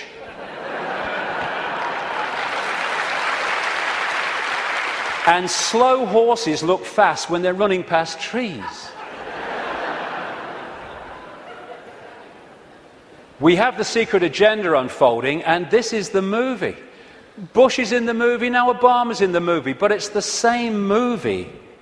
And he's just there to change and Pied Piper the people, although his honeymoon period was encouragingly short. He's another Tony Blair. Will you lie first, Tony, or shall I? Oh, after you, Barack. Tony Blair. If there's ever a half-truth in a Blair speech, it's a typing error.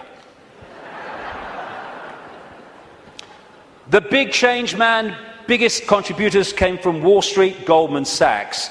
His background is full of sleazy businessmen like Tony Rezko, who went to prison for fraud, who was a major funder of his political career. Why? Because he's one of the gang.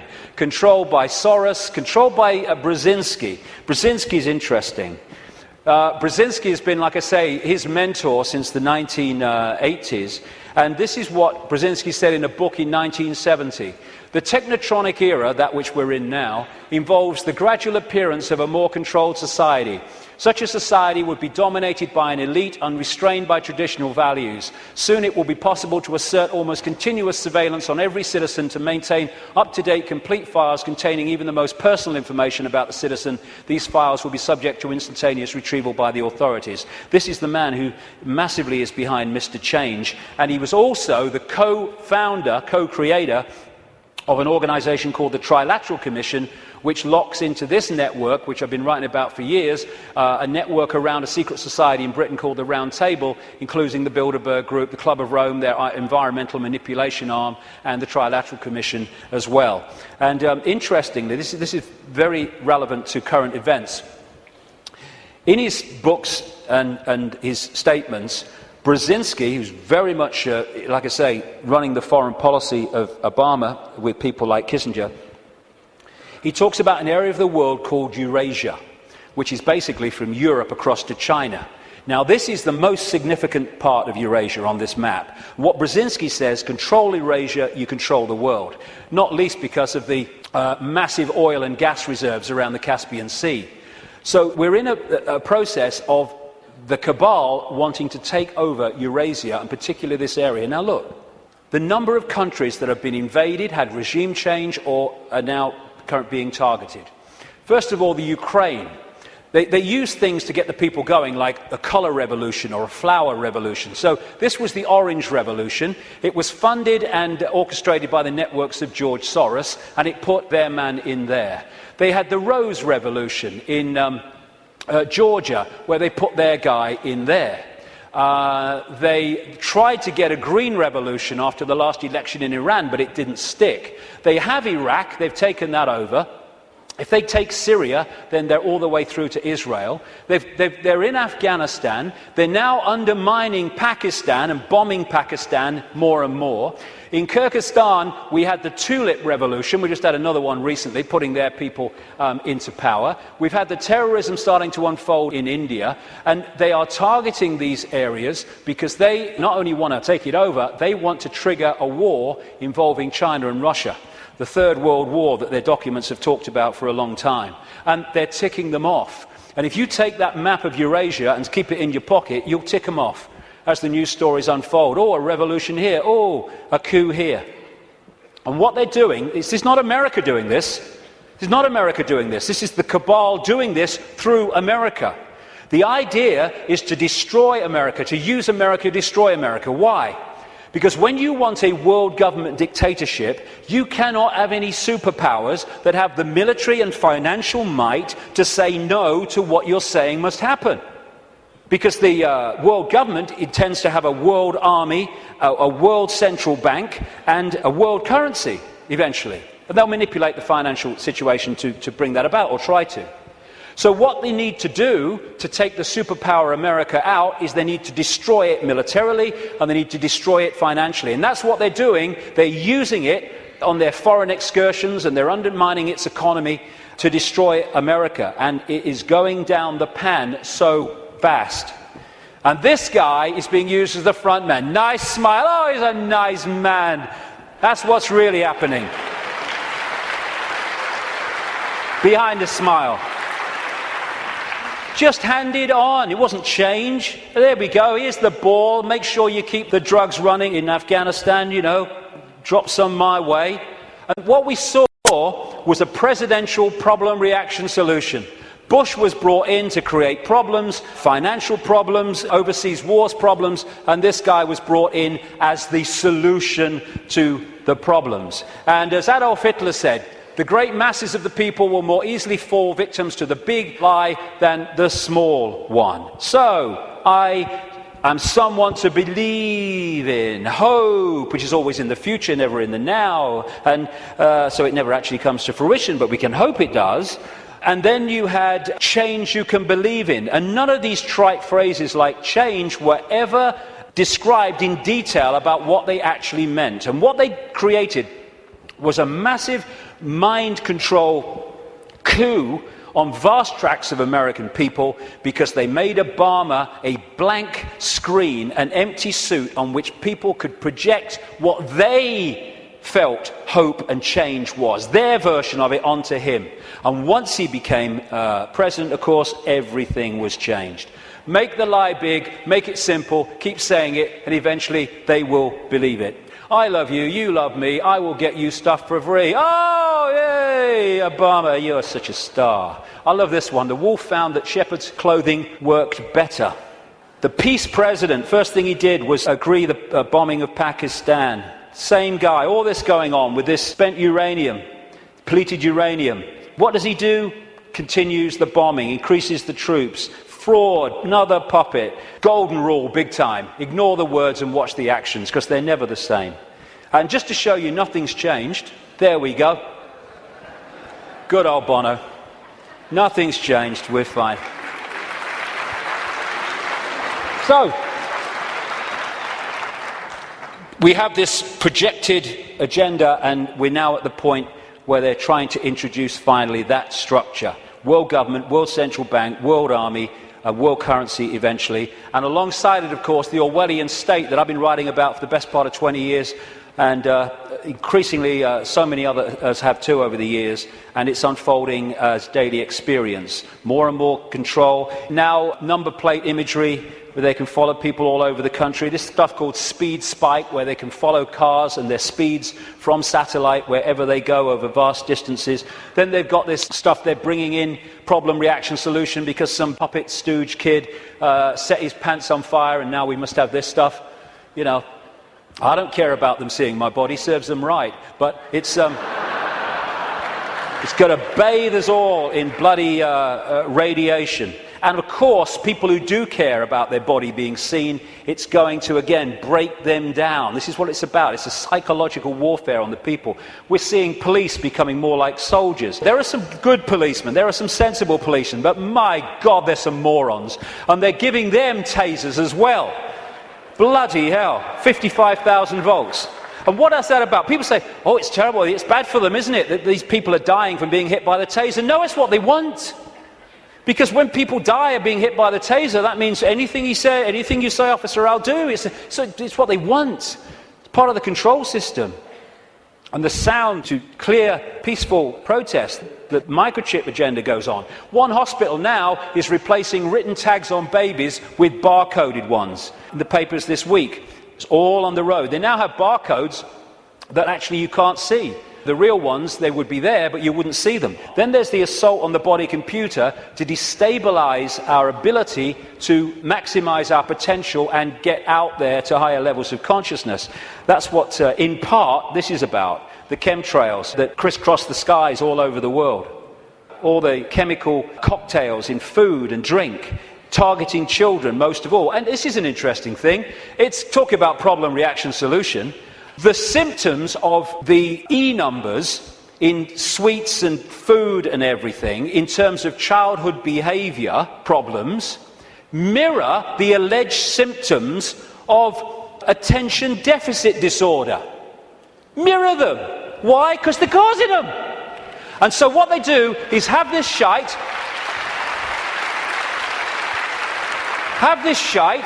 This will chemically imbalance the brain.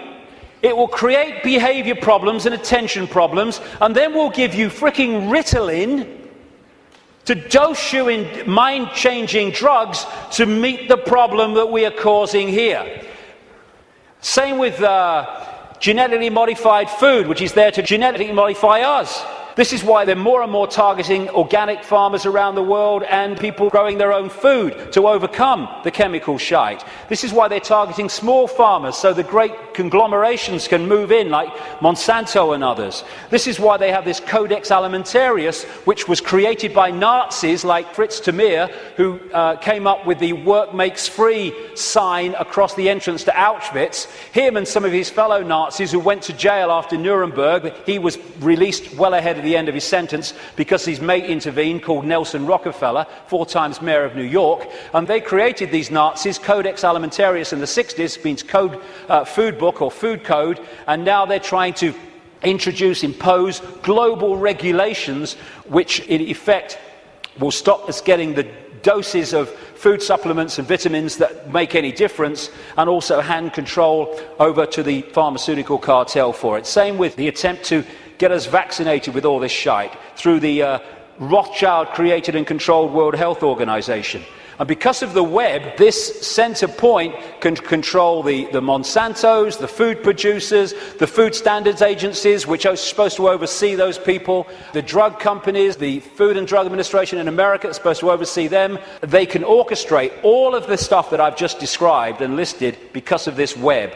And the overall thing is a war on the human immune system. They're trying to undermine the human immune system in every way, shape or form because they want a massive cull of the world population because they cannot cope with the numbers. And like I say, I was reading, when I was researching the book, I saw incredible figures, but my goodness, in the last week, I've seen extraordinary figures in terms of the increase in drugs, mind-altering drugs given to children. It is fantastic. And it's being done systematically to dumb down young people and stop them expressing their true potential for consciousness, which they are. And all that is in here, how that was going to happen, written as a novel by this guy, Fabian Aldous Huxley. They're putting us in a vibrational prison in all these ways. The financial crash was orchestrated on purpose by deregulating, and it's possible to do that because the Rothschilds and their associated families and groups control the world financial system. They're moving trillions of dollars around, so they decide if the stock market goes up or it goes down. If they target the dollar, it will go down. If they target sterling, it will go down or whatever, because they have that ability, and Goldman Sachs is one of their main vehicles for all this stuff. And they can control the world financial system because, once again, they control the banks, they control the Federal Reserve System in America, they control the Bank of England, and they control governments, and they control the reporting of it. And this is the plan. Stage 1, crash the global economy, September 2008. Stage 2, governments throw fantastic amounts of money, credit, money that doesn't exist, but we pay interest on it, at the perpetrators until their financial barrels are empty. Stage 3, and they'll bring this when they feel it's going to have maximum impact, they're going to crash the economy again on an unprecedented scale when governments have no means to respond. That's the idea. Why? Well, the last section will kind of pull all this together, because there's something going on which they want to stop. But that's the idea. The more fear, the more disruption, the more stress, the more worry that they can create, the more it impacts upon us in ways that suit the control system, as I've described through the day. And then there's this major element of their plan in the next few years is introduce massive taxation and control and imposition as a result of something that doesn't exist, thanks to this guy. If this guy's involved, it's a scam. End of story. End of story. There you go. Thanks for the Oscar, but I'm totally full of crap. This man's going around demonizing carbon dioxide, which without it the world would not be as it is, and demonizing the greenhouse effect, without which we wouldn't bloody be here. There you go. That's what he's doing. And he's orchestrating all these people. And it's so kind that David de Rothschild has produced this book to help us, Global Warming Survival Handbook. Survival. Now, let's get some sanity into this. This is a graph of greenhouse gases that make up the greenhouse effect. That one, you would think from the propaganda, would be carbon dioxide. It is water vapor and clouds. I think we ought to ban water vapor and clouds. It's the only way to save the frickin' world, right? Every time we see a cloud, they ought to add VAT. I think it's the only bloody way. And this is carbon dioxide. Not only that, the grey stuff is natural, only the green slither is coming from human activity. And we're supposed to believe it's affecting the weather. It's the bloody sun. It's the bloody sun.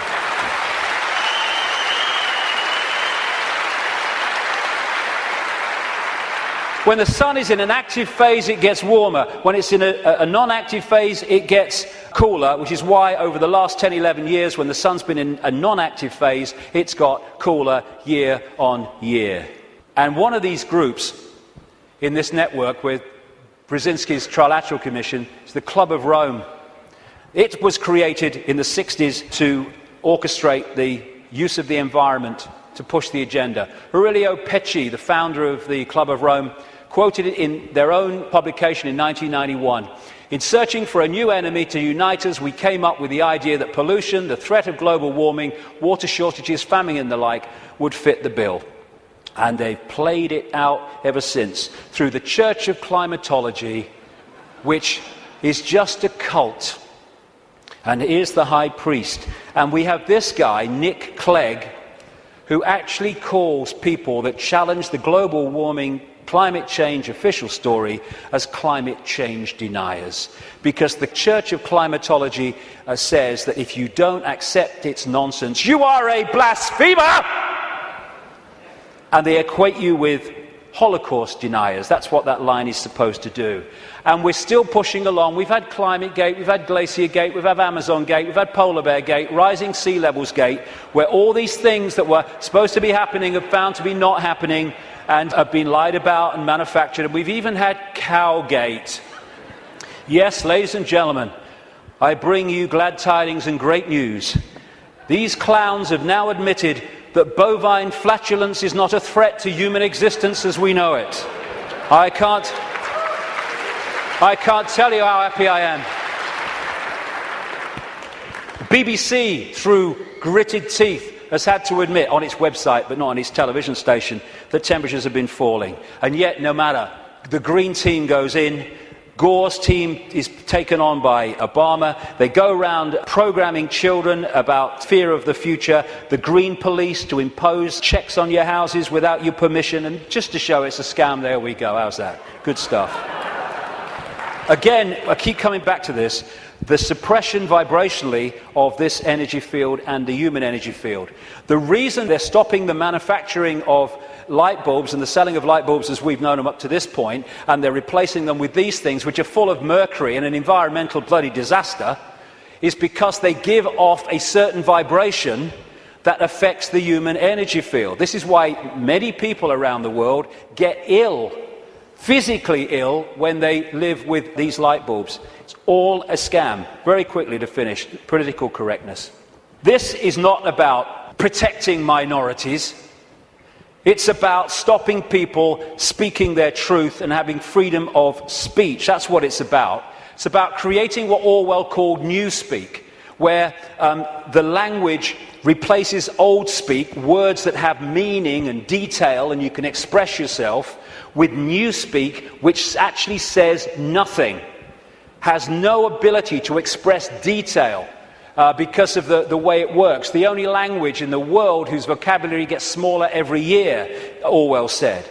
And as he pointed out quite rightly, on the conscious level, we think in words.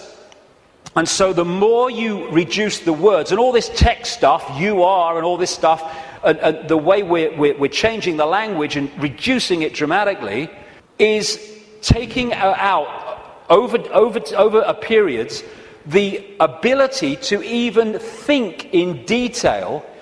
As one person said, how can you talk about freedom and how we must have freedom if there's no word left that really means freedom? And in 1984, of course, Newspeak didn't have a word meaning freedom. This is what political correctness is about, shutting people up so no one can say anything. You mustn't upset anybody. Well, it upsets me. You've upset me by saying I can't upset anybody. If I can't upset anybody, I can't say anything. It don't matter what you bloody say, you'll upset somebody.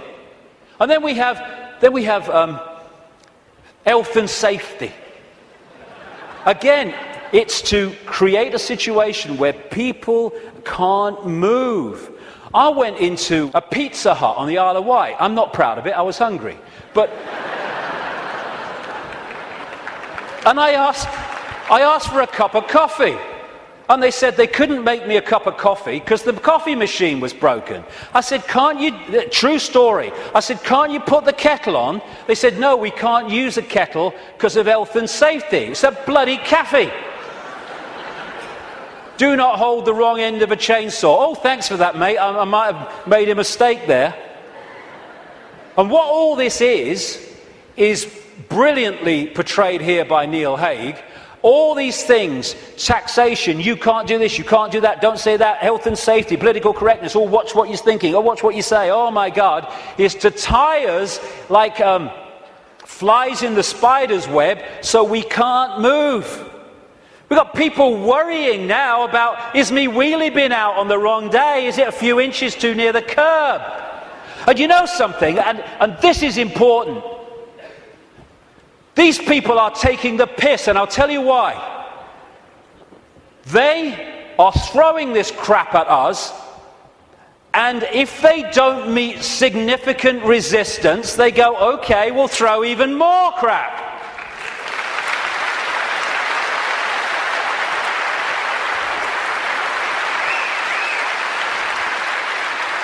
I'll get into this in the last section, but we need to draw a bloody line here. Not only say here and no bloody further, but we're going here and drawing it.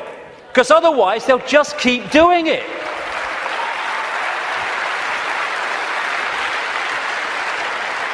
And this is the key to all of this that I'm talking about.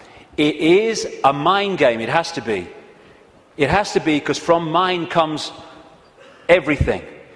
This massive stop, go here, don't do this, you can't do that, all this stuff. More and more fine detail of our lives being dictated. It's to turn us into the version of this. You put a mouse in a laboratory maze and you put shock equipment down different channels. When it goes down those channels, it gets a shock, it comes back. It might go down another time, it'll get a shock and come back. After a while, not long, you can take that shock equipment away, that mouse will never go down there again because you've changed its behavior patterns. And what they're doing is throwing all this stuff at us, giving us punishments for doing this, punishments for doing that, punishments for doing this, but you're okay as long as you do this. And that channel of it's okay if you do this is getting narrower and narrower and narrower. And what they want to do is to bombard us and batter us into acquiescence, so we become subservient totally to the system. Never challenge it. Just stay in this narrow band of robotic computer terminal perception. To turn this into this. A bar-coded, computer terminal, unquestioning, acquiescent robot. And they've done it before in smaller groups. This is China. This is waiting for work in the factory in China. And China is in so many ways a blueprint of the global society they want. 1.5 billion people in China. They're controlled by a relative handful, because the 1.5 billion are acquiescent, and therefore they cannot use their numbers to overturn the dictatorship of the few, because they're programmed not to. The rabbit hole goes very deep, even deeper than I've got to now. The journey continues. But it's to control perception and get us to believe we have no power. We bloody do. To get us to believe that we should just follow the one in front, because that's what everyone else does. Like bloody hell we will. And in 10 minutes I'll come back and let's look at what we can do. Thank you very much. Thank you.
Thank you.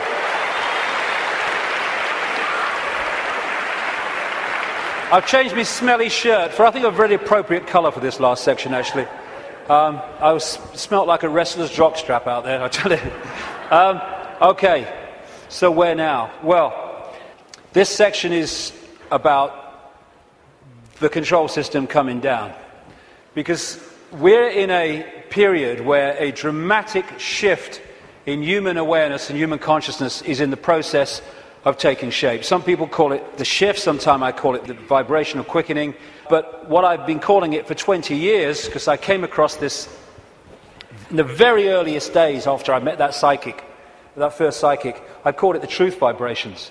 The first book I ever wrote after that awakening started, because it's ongoing, was called Truth Vibrations, or the Truth Vibrations, because I came across this awareness. There seemed no evidence at the time, my goodness, that there was a vibrational change in the process of coming. I understand it more now, mine, and we'll get into it, but I had no idea then. And what it was going to do was act like a spiritual alarm clock, and it was going to wake people up. It was going to wake people up from this slumber, this coma that we've been in for so long. And also, my goodness me, as this truth proved to be true 20 years on, that it was going to bring to the surface all that had remained hidden. That the truth was not only coming out, it couldn't be stopped from coming out because this vibrational change was bringing it to the surface. Like I say, 20 years ago, awakening, new consciousness, what? Truth coming out? Oh, you must be joking. 20 years on, my goodness, look at it.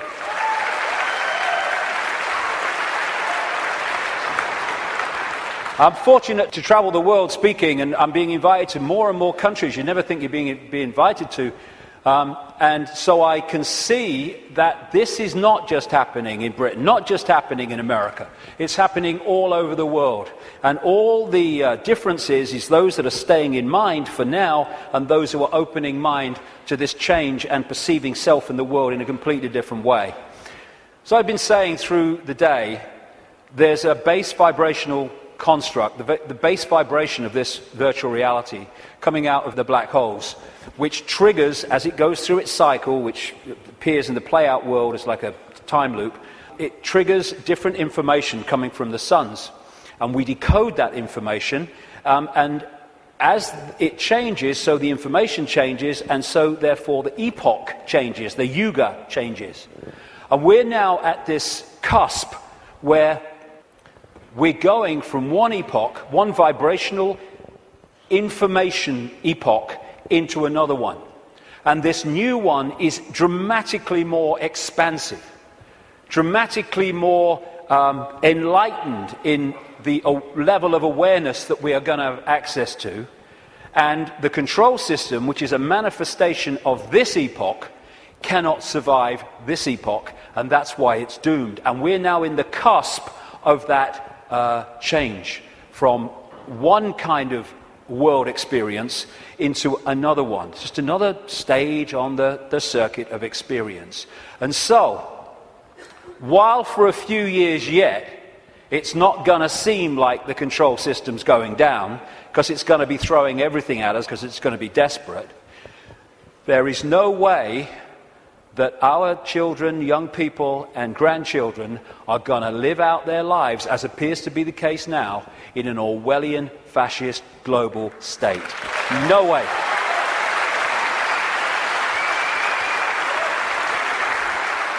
This changing epoch, changing information, is starting to be activated within the Earth grid and, of course, within the human grid. This new information is starting, for those that open themselves to it, instead of stay closed in density, because if you stay in a dense state, then these higher vibration energies are not going to impact like you if you open yourself to them and connect with them. But those that are awakening, this new photon information, this more expanded perception, we're starting to integrate it, and we're starting to get insights from it, because it contains information that hasn't been around in this period we've been through. Now it is, and suddenly it's like, Oh, I see it now. Oh, I get it now. Why didn't I get it before? Because you're now decoding a totally different level of information that's becoming available, and it's encouraging us, it's pressing us, it's urging us to open to all that is and change the way we perceive the world. What certainly is true is some strange things are happening in the sun.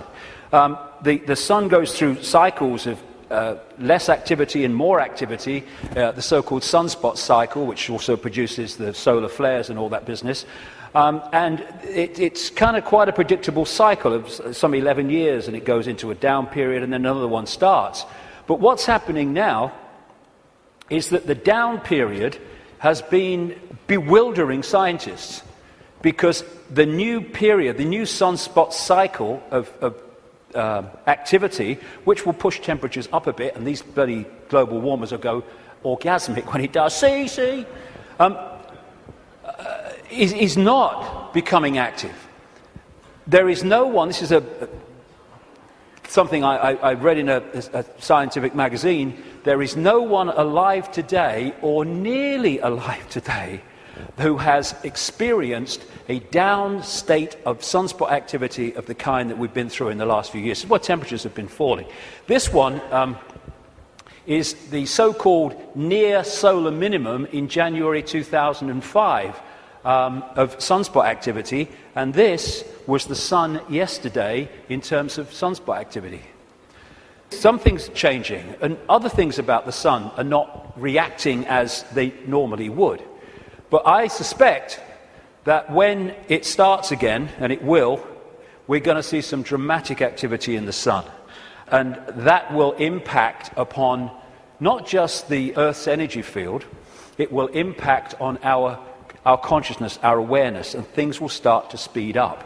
Because this new information construct coming out of the sun is symbolized by Neil Haig and myself as a lion, as the real human being I symbolize as a lion also.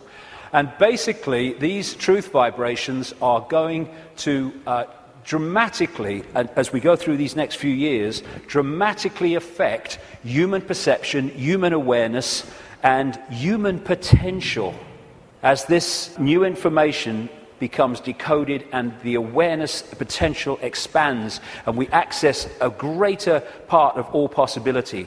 Another thing these truth vibrations are going to do and are doing is to break that wall, that line of troops on the left brain, and we're going to be accessing more and more of our right brain potential. So our creativity, our insight, our ability for what people would call genius today, it's the natural human state, is going to more and more expand. We're heading in for an incredible time. It might not seem like it for a few years, like I say, because these people will be battening down the hatches and trying to do everything they can to stop it, but that is what awaits us.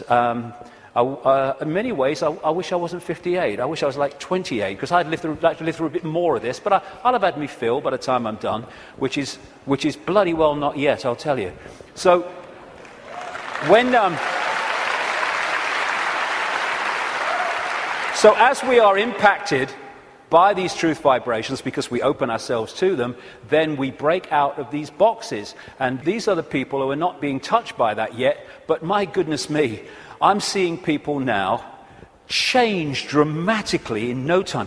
I was walking through where I was speaking in Santa Fe last year, and this guy walks past me. He'd flown in from Austin, Texas, and he said, 3 months ago, mate, I thought you were mad. Words to that effect. He said, now I get it. And he got it so quick, and we're going to see this happening. People changing dramatically. And also, as I understood 20 years ago, that all that's been hidden, the curtain is being pulled back. And we're in for some shocks. I mean, because what we've talked about today is shocking to most people who have seen the world in another way, but the shocks are going to go on, because what's been going on in this world behind the scenes is nothing like what we think it is. And these truth vibrations, this energetic change, this new epoch of enlightenment and expansion, and people call love and harmony and respect, connection, is going into these dark places, these structures that are held together by low vibrational density. and breaking them up. Not, like a war. It's a new epoch coming. And as the new epoch comes, the energetic change is going to break up the denser structure of society and belief. And like I say, if these guys think, as they do, because they're accessing here, not here, because of their mental and emotional state, that it's a done deal, well, they're in for a bit of a shock. Because, when you've got a dam of water, it can take a long, long time before the cracks appear. But from the cracks appearing to collapse can be a very, very short time. And already, if you look from this perspective, the cracks are appearing. And the first crack is when people say, I've had a freaking belly full of this. I ain't taking this anymore. Then the cracks start to appear.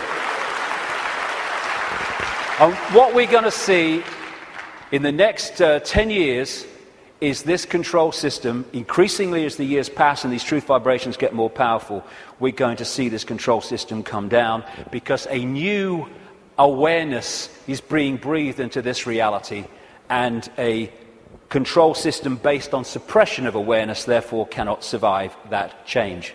Now, another perspective on why the control system is going crazy now. As I say, they can see down what we call a timeline further than we can when we're in this reality, because they're in another reality looking in.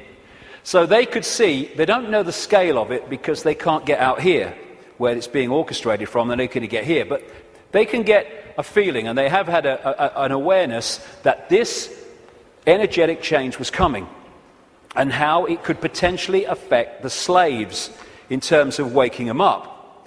It is absolutely no coincidence whatsoever that it is now, of all times, in this experience within this reality, when these truth vibrations are manifesting themselves and quite demonstrably changing the way people perceive self in the world, that this control system is at its peak in trying to suppress humanity, control humanity. It's absolutely in sync, because this moon matrix can only influence human perception if humans stay within its vibrational frequency, within its hack. The truth vibrations are taking us out of that frequency range, and therefore it's losing its influence on awakening people by the day as we start to perceive and see and become aware of things that we weren't before when we were connected to the hack. And all these things, destabilizing us chemically through food and drink, rewiring the body genetically through genetically modified food, what they're doing to the kids, the drugs, mobile phones and all this microwave soup that we now live in, microchips especially, they're all designed to externally suppress or internally suppress, in terms of food, etc., the human body computer to stop it accessing these truth vibrations. It seems to be, on the face of it, that they're trying to grab more and more control. The truth is, it is a desperate, desperate attempt to hold on to the control they've had thus far. That's what it's about. It's battening down the hatches to stop the control system coming down. In part because it has many expressions, including creating earthquakes and dramatic extremes of weather. This technology known as HAARP in Alaska, and it's now got other organizations connected to it and technology connected to it increasingly around the world. It bounces radio waves off the ionosphere, the highest part of the atmosphere, and back to Earth. And what it is in major part is a underpinning, a supporting role to this moon matrix to create a low vibrational atmosphere in the lower atmosphere where we live in and operate in like this. Again, it's targeting this morphic field, as the Satanists call it, and some others do too, to keep it in a low vibrational state. It's fighting the truth vibrations. They know what they're doing, on one level anyway. And one of the other things that HAARP can do, and it's in the patents of the technology, it can send out radio waves carrying information, thoughts, on the wavelength of human brain waves, and it can impose those thoughts on the brain, which we then manifest through as our own thinking. That's also part of this, and it's also part of this defense mechanism against this epoch change. And if they change and affect this energy field we live in, we will be affected by it if we stay in density and closed mind state. I'm absolutely convinced, have been for years, that part of the creation of this like sub-reality underpinning, supporting the moon matrix, which was okay up to this point, didn't need anything else. But now this energetic change is taking place. They're bringing the troops in, if you like, to underpin it. And I'm convinced that part of the chemtrails, which kind of pollute our skies and stuff and contain metals and barium and aluminium and all this stuff, is part of creating this sub-reality. What the truth vibrations are doing is healing this schism. It's part of what it's doing. And the schism has been this distortion in the metaphysical universe, the waveform information construct, has been playing out into the holographic play-out world for, what would you call it? Eons, for as long as we can remember. And it has manifested itself out as conflict and fractured personalities and all the rest of it. This is being healed all the time as these truth vibrations impact themselves and we move into this new epoch. And those that are tuning into it, it's healing these divisions. And when this changes, this must change.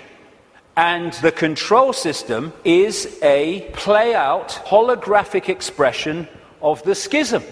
So when the schism heals, as it's going to, this distortion, its outward holographic expression, the control system, must fall. That's why it's doomed. It cannot survive this energetic change because it is a manifestation of the distortion that is now being healed. The pieces are being put back in that have been taken out. A totally new era is in the process of moving into human experience, and this control system, it's doomed, and all its expressions are doomed. Not doomed like, let's have a mass bloody murder, mass killing, all the rest of it. Doomed in this reality because they're connected to something that's disappearing. There'll still be infinite consciousness, even those in the control system. They'll remember who they are eventually. It might take some time, and we'll be having a beer with them one day thinking, do you remember when you were stupid? Oh, yeah, I remember that. Oh, God, mate, yeah. Oh, that's what we'll be doing at some point. And so this epoch change is moving from a sense of division, left brain, where it sees everything as apart from everything else, sees everything in terms of structure and apartness. We're moving from that perception as this energetic construct changes to a perception of what comes from expanded consciousness and awareness, which is we're all one.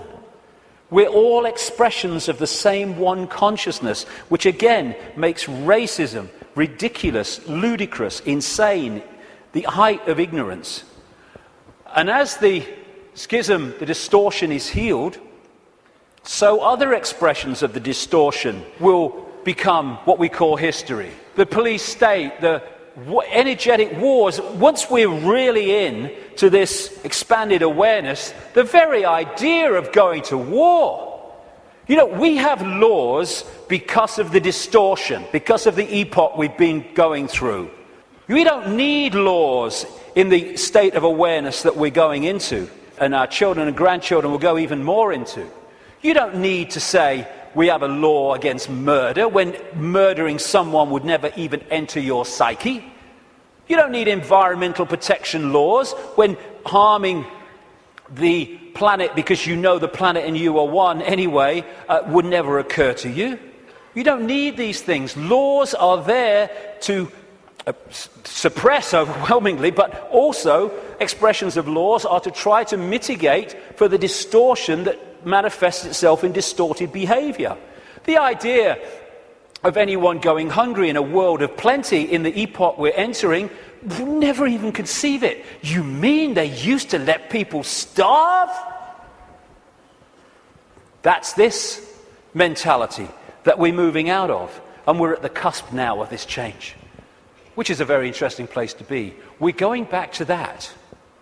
We're going back to being connected to what we really are. And of course 2012 is much talked about and will be more talked about as we get closer to it. I have a different view on that. You know, I should be saying, given I've been writing about these truth vibrations for 20 years, I should be saying, see, 2012 told you, yeah. No, I'm not saying that actually. I think 2012 is a diversion. By 2012, yes, things will have moved on. Things will be changing.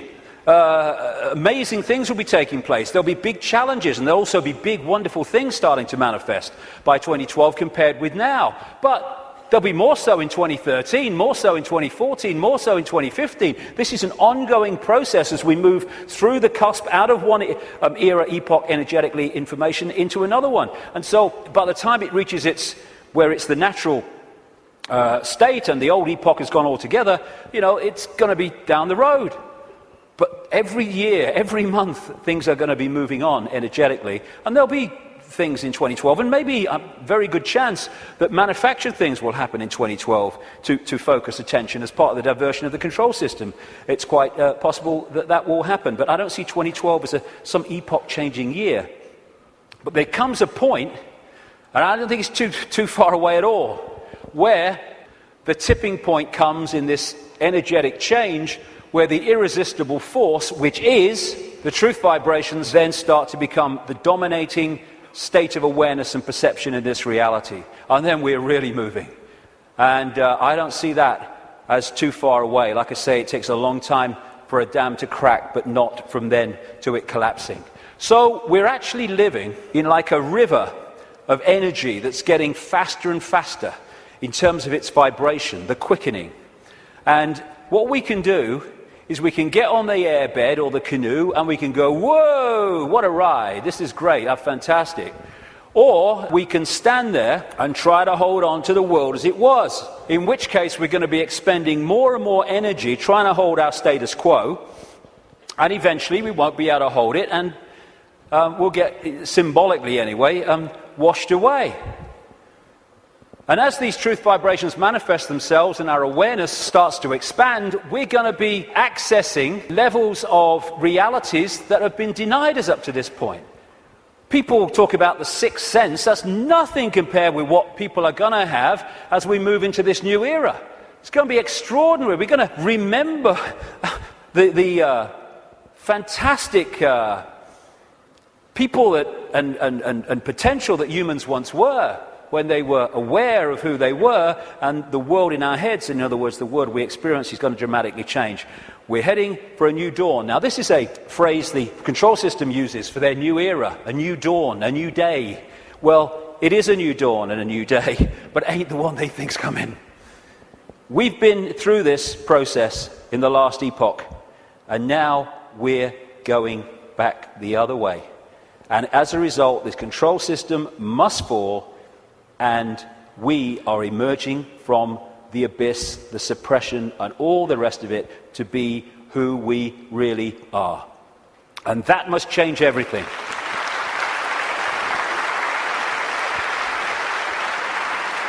Einstein said, you cannot solve problems with the same level of consciousness that created them. That is very good news, because what we've been doing through this epoch is creating problems with a certain level of consciousness, mind, and then bringing people in to solve the problems with mind and creating more problems. Now we're in this change where we're expanding consciousness, expanding awareness, and suddenly that cycle of problem and more problem, and it's unsolvable, there's no way out of this. Suddenly it's a piece of cake. Look, it's so simple.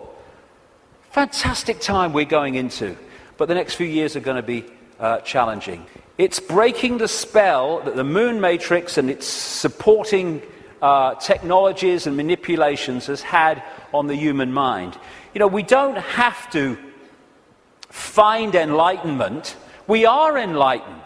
What we need to do is remove the barriers of belief and perception that we've thrown around ourselves that keep us from that enlightenment. That enlightenment's never gone away. It's over here. It's saying, I'm over here. I'm over here.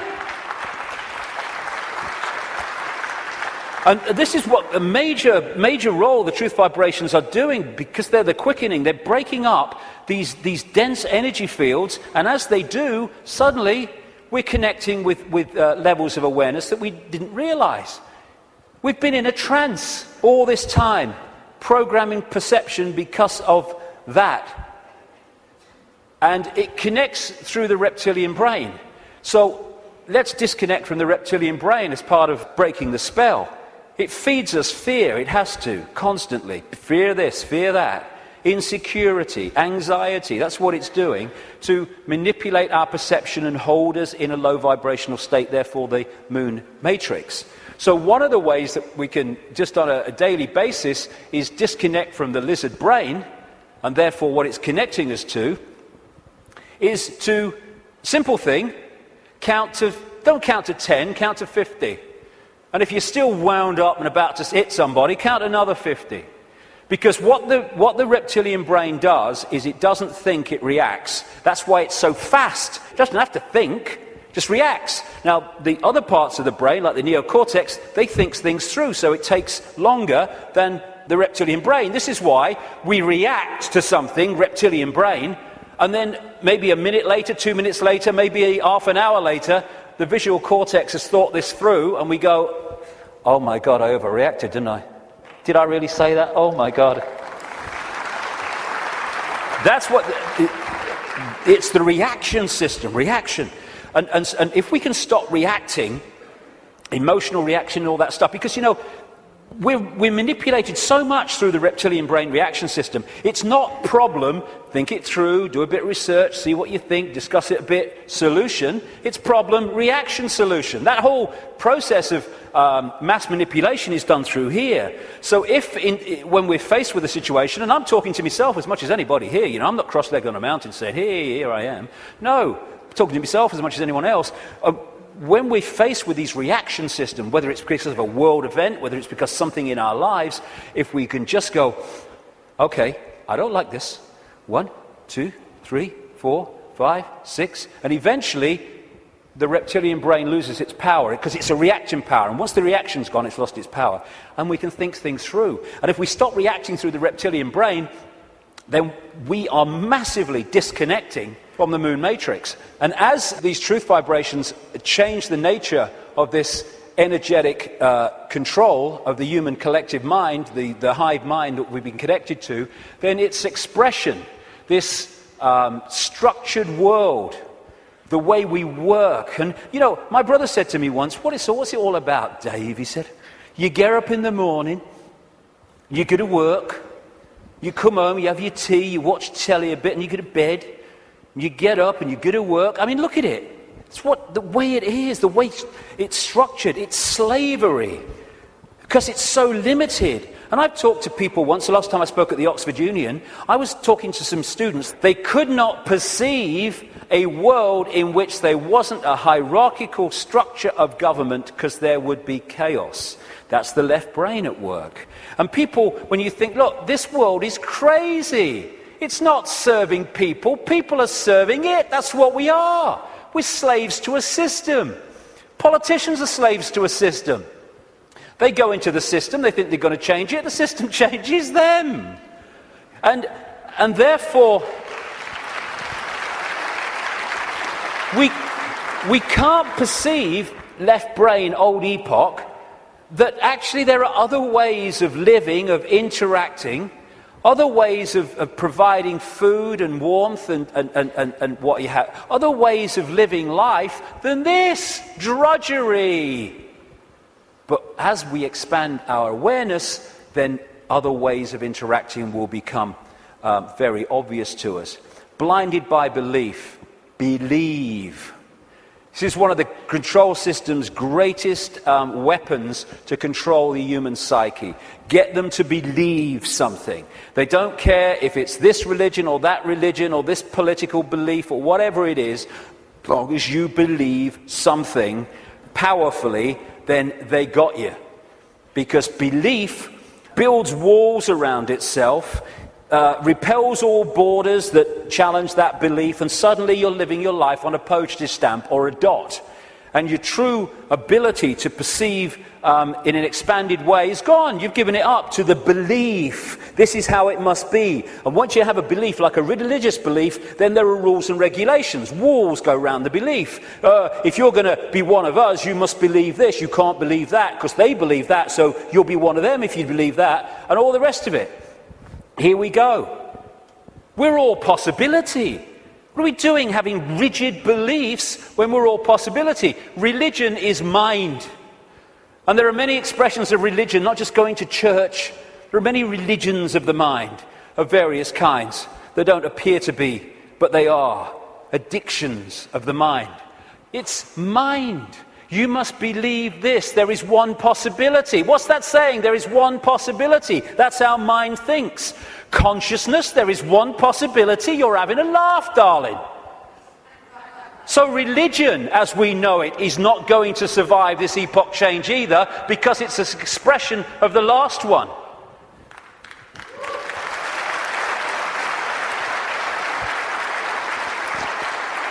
These are people in a hypnotist stage show who've been told that they are religious believers. There's so many religious believers who are like that. There's so many prisons of the mind, religious belief, racial belief. I'm in a different spacesuit to you, so I'm better than you are. It's like being two spacemen on the moon and they're having a bloody argument because what spacesuit is that colour and that spacesuit is that colour and that was made here and that was made there. Mine's superior to yours. It's childish, child's play. And by the way, it's not just white people who are racist. It's a mentality that can manifest through any race. And we have racism all over the world. It's not a racial belief, racism. It is a mental mind state. And anyone that thinks they're superior to anyone else because of their body computer state or colour or whatever is controlled completely by mind and ignorance, political belief, self-identity belief. I am Joe Public, I'm little me. All these things will go and have to go if we're going to open up to the truth vibrations, because they are all about limitation, all about little me. And as researchers have shown, when we have rigid beliefs, the brain fires off the neurons in a specific network. And what that does is filter reality, decode reality, in line with the way those neurons are firing.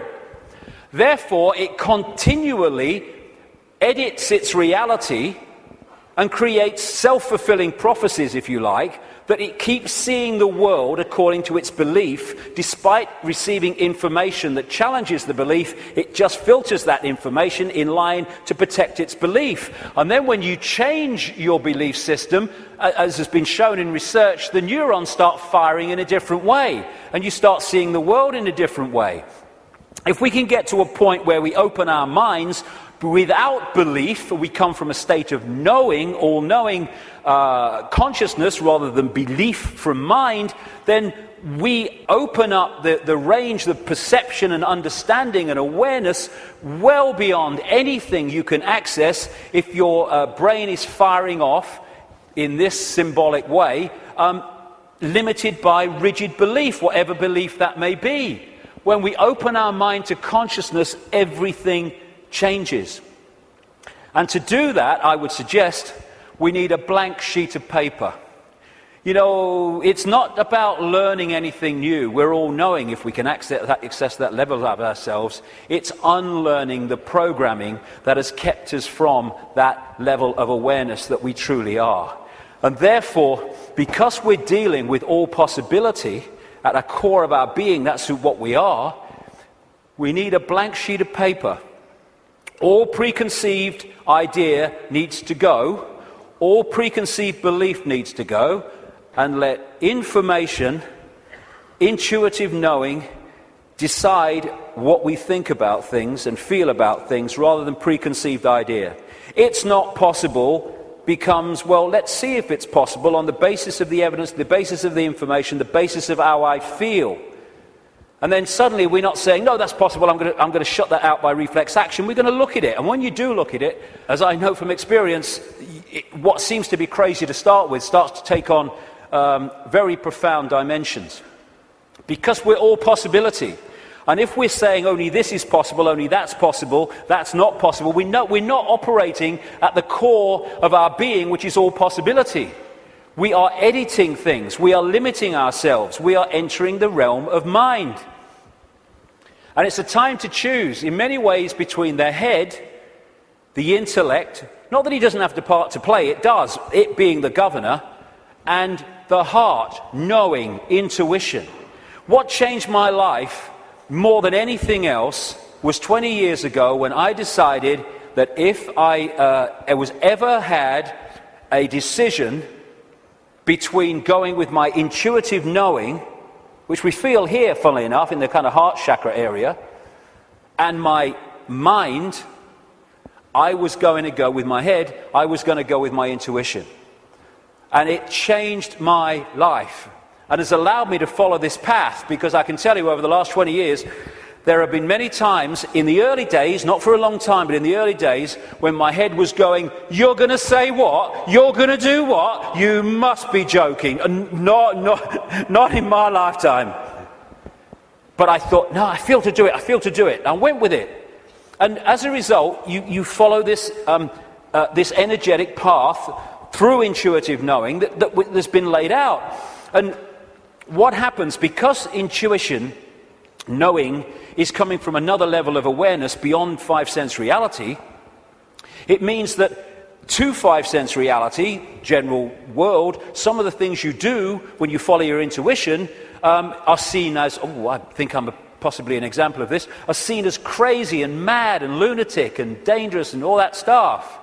And what happens then when you do that and you get that reaction is that the head kicks in, the mind, which wants to protect its preeminence that it's had up to this point, puts its arms together and says, see what happens when you don't listen to me, see the trouble you've got into?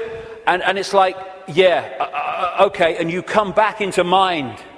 But if you stick with it, and you take what comes as a result of expressing your uniqueness and expressing your intuitive knowing, then eventually things happen, good things, great things sometimes, that happen not despite what you did and the reaction you got, but because of it.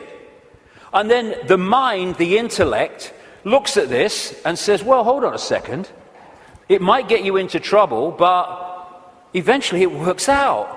And what happens then is your head and your heart, your knowing, your intuition come together. And the war stops. We become whole again, where mind serves consciousness instead of serving itself. And it's years and years, I say this honestly, since my intuition and my head have had a problem. It's an incredible feeling, because it's like, when you start out, it's like, I feel to do this. You're not doing that. No. And then after a while, when this sync takes place, it's like, I feel to do this. And the head goes, okay. And it's a totally different way of interacting with the world. The war stops. And this is open to all of ours. But the first thing is what it is. It's to face the situation we're in, and then we can do something about it. First thing, to realize that up to this point, we have been slaves thinking we were free. And so the first stage is to acknowledge that, and when we do, we can do something about it because we're accepting what the situation is.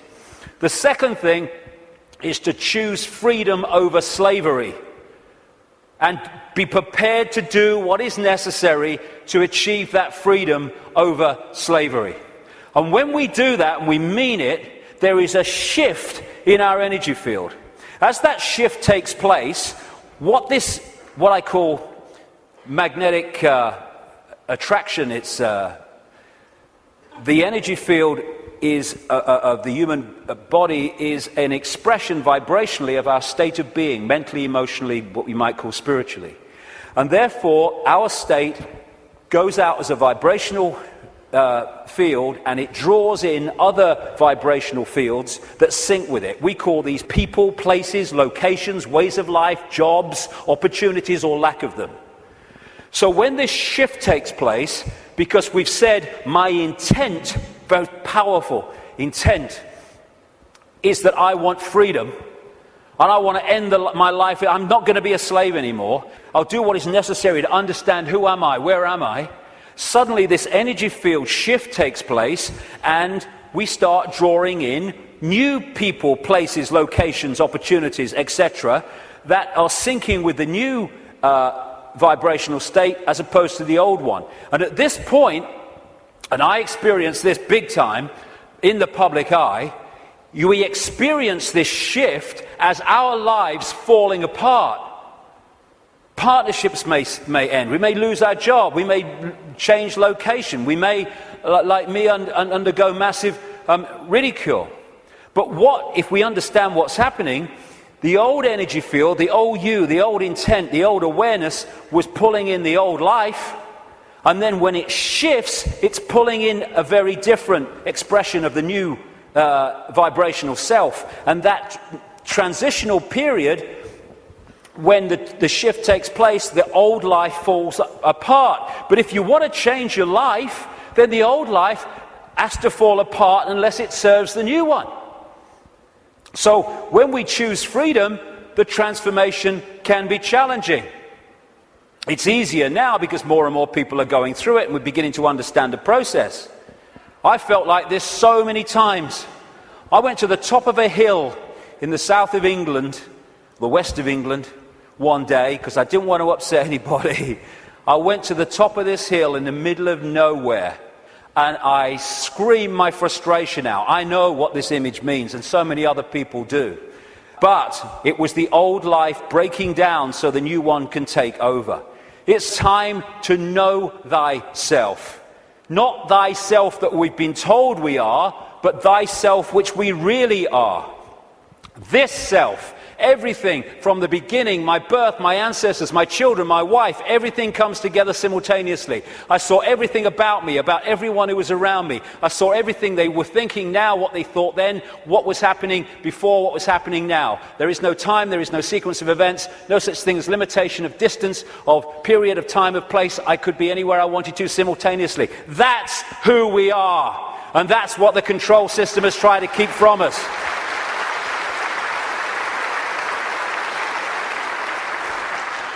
Now, the way to go most powerfully with this change is to stop identifying who we are with what we are told we are, little me. To stop looking in the mirror and thinking that reflection is me, it's all I am. And looking at ourselves under the microscope, that's who I am. And bringing our point of observation from I am David Icke, a personality born in Leicester, England in 1952, to I am infinite consciousness, all that is, has been, and ever will be, can be, all possibility. Infinite love, having an experience through this lens into this reality that they call David Icke. And again, once we take this observation from that observation, there is a fantastic shift in our energy field. And we break up these densities that are holding us in mental and emotional servitude.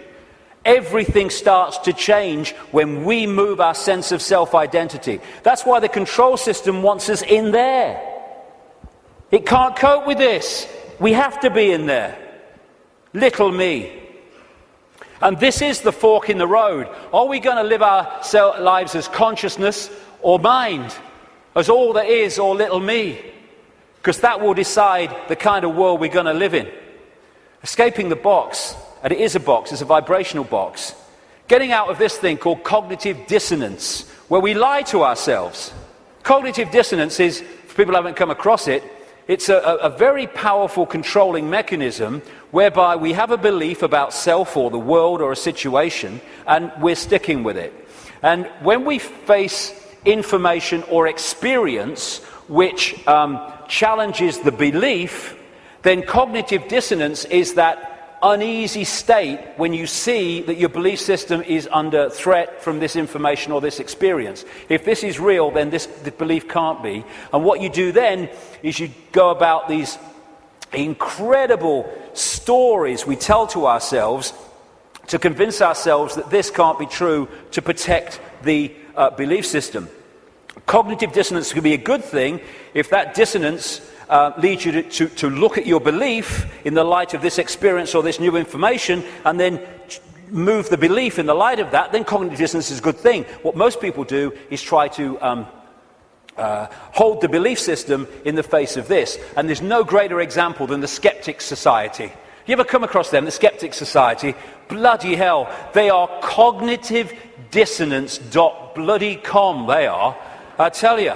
I've debated with some of them on television programs and stuff, and one of them, his bum kept bouncing on the seat. He had what they call vitus dance, is it? My mother used to call it, where you can't stop moving, because he was in such cognitive dissonance, because the information he was hearing was so at odds with his belief system, he was kind of going crazy. And so you get people who come up with these amazing bloody stories to try to explain away why something is not challenging their belief system. So again, part of that blank sheet of paper is letting cognitive dissonance serve us. I'm going to look at my belief system instead of holding on till our knuckles turn white. Also, trying to avoid looking at the truth, because if we don't, we ain't going to change anything. Go beyond being in denial of what is happening in our lives and in the world, and start looking at it as it really is. It is what it is, because unless we look at things in that light, instead of trying to find wishful thinking reasons why actually it's not really like that, we're not going to change anything, because we're going to be in denial that anything needs changing. It is what it is, and we need to face it. And it's important to stress this. This control system, this reptilian control system in all its facets, is not all powerful, and it's not omnipotent. It's actually bloody stupid. You know, there's such a difference between being clever and being wise. It's very clever to build an atomic bomb, but it's not wise to do so. There is a difference between the two. And these people are very clever, but they're stupid. And cleverness without wisdom is the most destructive force on earth, which is why that's what they are. They have only managed to control humanity because they put us in a smaller box than they're in. Because of their mental and emotional state, fear, wanting to control because of fear and all the rest of it, they are in a vibrational box. They can't access any higher levels of awareness because of their mental and emotional state that's holding them in density, and their fear. Their fear is being passed on to us through this collective mind. So the only way that they can manipulate and control us is by putting us in a smaller box than they're in, and that's what the suppression of knowledge and awareness and consciousness has been all about. But as we open ourselves to the true nature of ourselves, we can move well beyond any area that they can access. So just because they're technologically advanced intellectually, it doesn't mean they have power over us and they're omnipotent and all-powerful. They're not. They're desperate. Desperate because of the numbers of them to the numbers they're trying to control. And the other thing, I use this analogy a lot, is, like I said earlier, we don't have to find enlightenment. We just have to open our programming to the enlightenment we already are.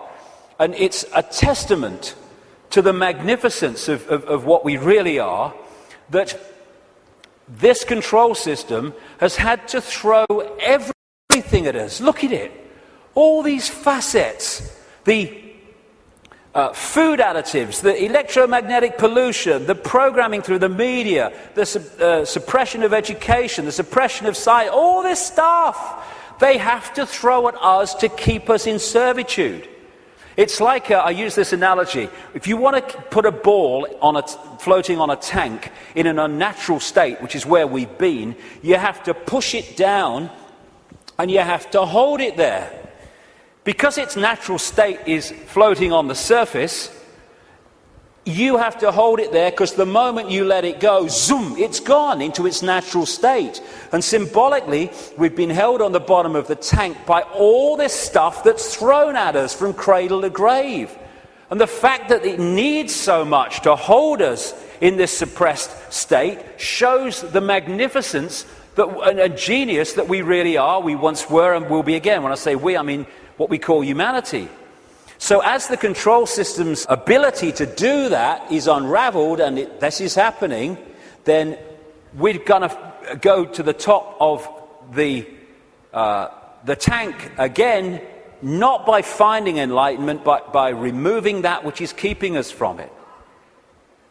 Be afraid, big monsters coming. This is the big area that they control us with, and we need to let go. They're feeding of this fear. Like I say, 1.5 billion people in China controlled by a handful because of fear of challenging the handful. No more fear. I mean, this is such a symbolic picture.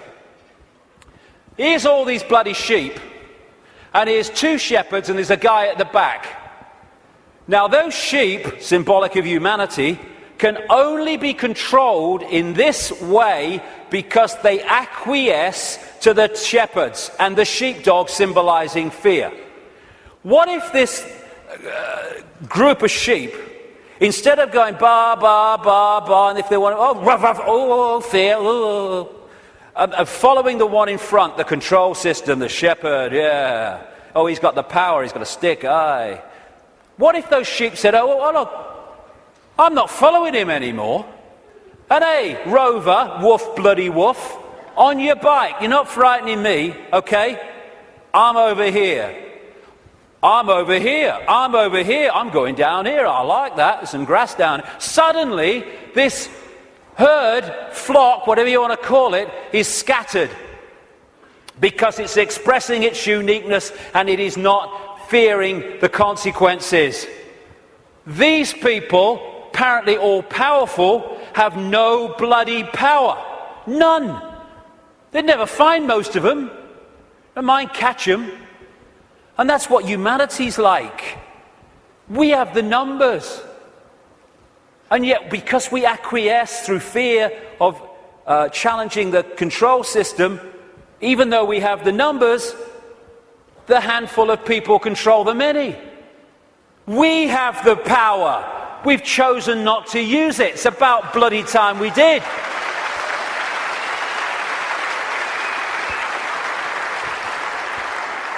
God, the answers are there in front of our eyes. The definition of insanity is doing the same thing over and over again and expecting different results, Albert Einstein. Absolutely it is. So it's pretty certain that if things are going to change in terms of control and suppression and all this stuff, then we've got to stop doing the same thing over and over again, and that is acquiescing to the control system. We're all possibility. What are we doing? Thinking that we just do the same thing over and over again? That's one possibility. Let's express our uniqueness and respect each other's right to express our uniqueness. We're all possibility. Actually, one possibility is swimming against the tide. Let's try it. And let's respect each other's right to do that. We should be celebrating diversity. Diversity is an expression of all possibility. It's acquiescence and conformity. That is an insult to all possibility. And yet that's what this system wants us to do, conform. And you know, at least sheep need a sheepdog to keep them in line. Humans have out-sheeped the sheep because we keep each other in line. We don't need the sheepdog.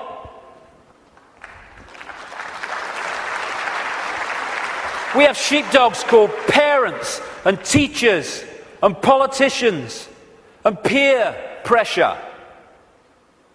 When we're thinking of expressing our uniqueness, we're not thinking, what will George Bush think or what will Barack Obama think? No. We're thinking, what will my mother think? What will my father think? What will the neighbours think? What will my mates think? What will the people at work think? In other words, what will other people who have chosen to live in this sheep pen think of me getting out of it? It's like sitting in a cell and you find a way out through the door, and instead of another prison warder coming along to stop you getting out, the other prisoners jump on you. That's what we do. If we are going to be what we really can be, and we're going to respect our right to be different, we have to respect others' right to be different as well. Because when we respect other people's right to be different and express their uniqueness, then we're setting them free and we're helping to set society free. We are policing each other all the time through ridicule, through condemnation. We need to start being at peace with other people having different views and expressing different lifestyles than we do, even if we don't like it.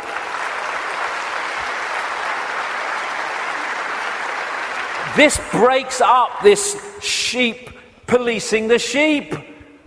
There's only a few who in full knowledge are behind this control system, and they have to get the target population to police the target population. They don't have the numbers to do it themselves. I have a simple philosophy on life, so simple. Do what you like so long as you don't impose it on others.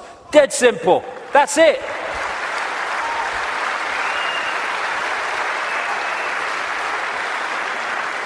And I've heard people say to me, that would be anarchy. What about people murdering each other? Well, I think that murder could just about constitute imposing your will on another person. And when you think about that simple philosophy, it overrides all law, need for law. If we live that, we don't need laws that say don't murder when you wouldn't impose yourself on another person. But we can do this.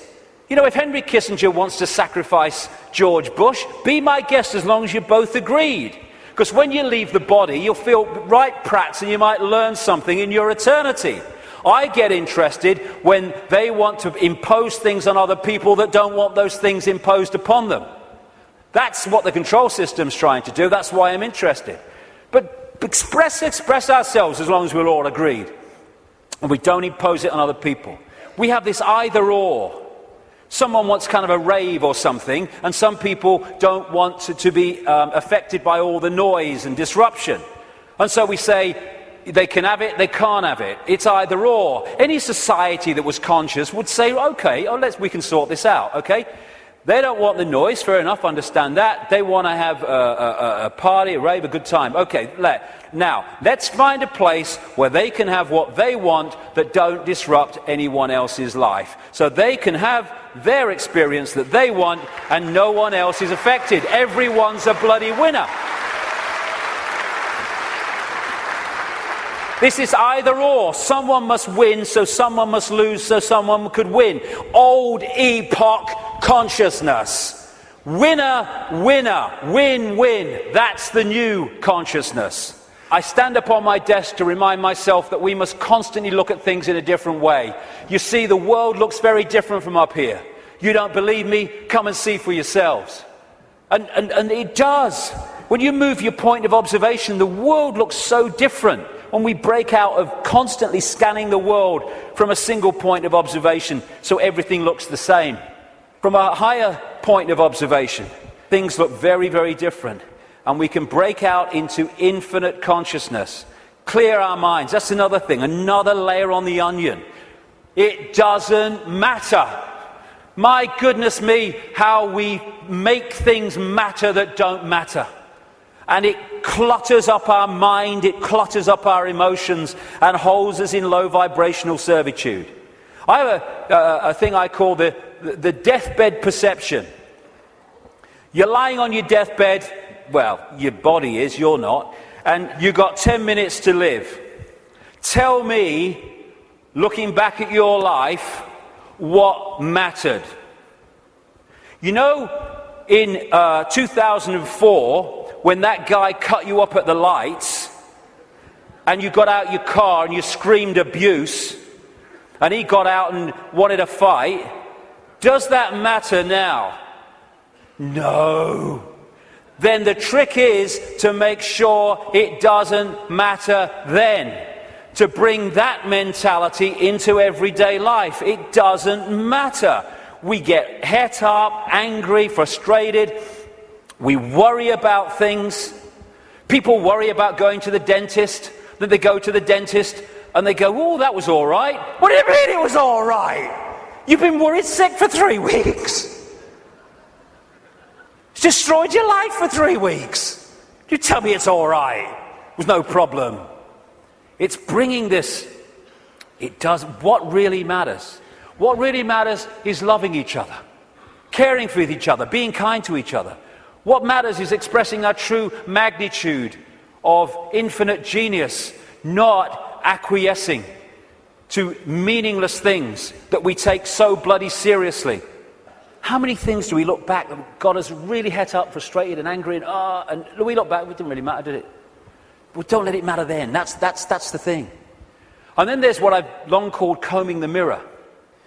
Combing the mirror is a crazy thing, because what happens is you want to change your hair, so you comb the mirror. Funnily enough, your hair doesn't change. What you have to do is comb your hair, and then the mirror reflects it. And this so-called out there world is like the mirror. It's not even out there. It's a projection of in here. If we're going to change this apparently out there world, we have to change in here. It's like if this is a movie screen, and I don't like the movie, so I'm going to stand here and I'm going to hurl abuse at the movie screen. Nothing's going to change. I've got to go back to the projector and I've got to change the reel, and then this will change, because this is just an outplaying of that. And the Illuminati control system is delighted, indeed encourages us to believe that we can change the world, if you like, and our lives out there. They want us to comb the mirror because they know nothing's going to change. This is where things change, and we connect with this at what we call the subconscious mind.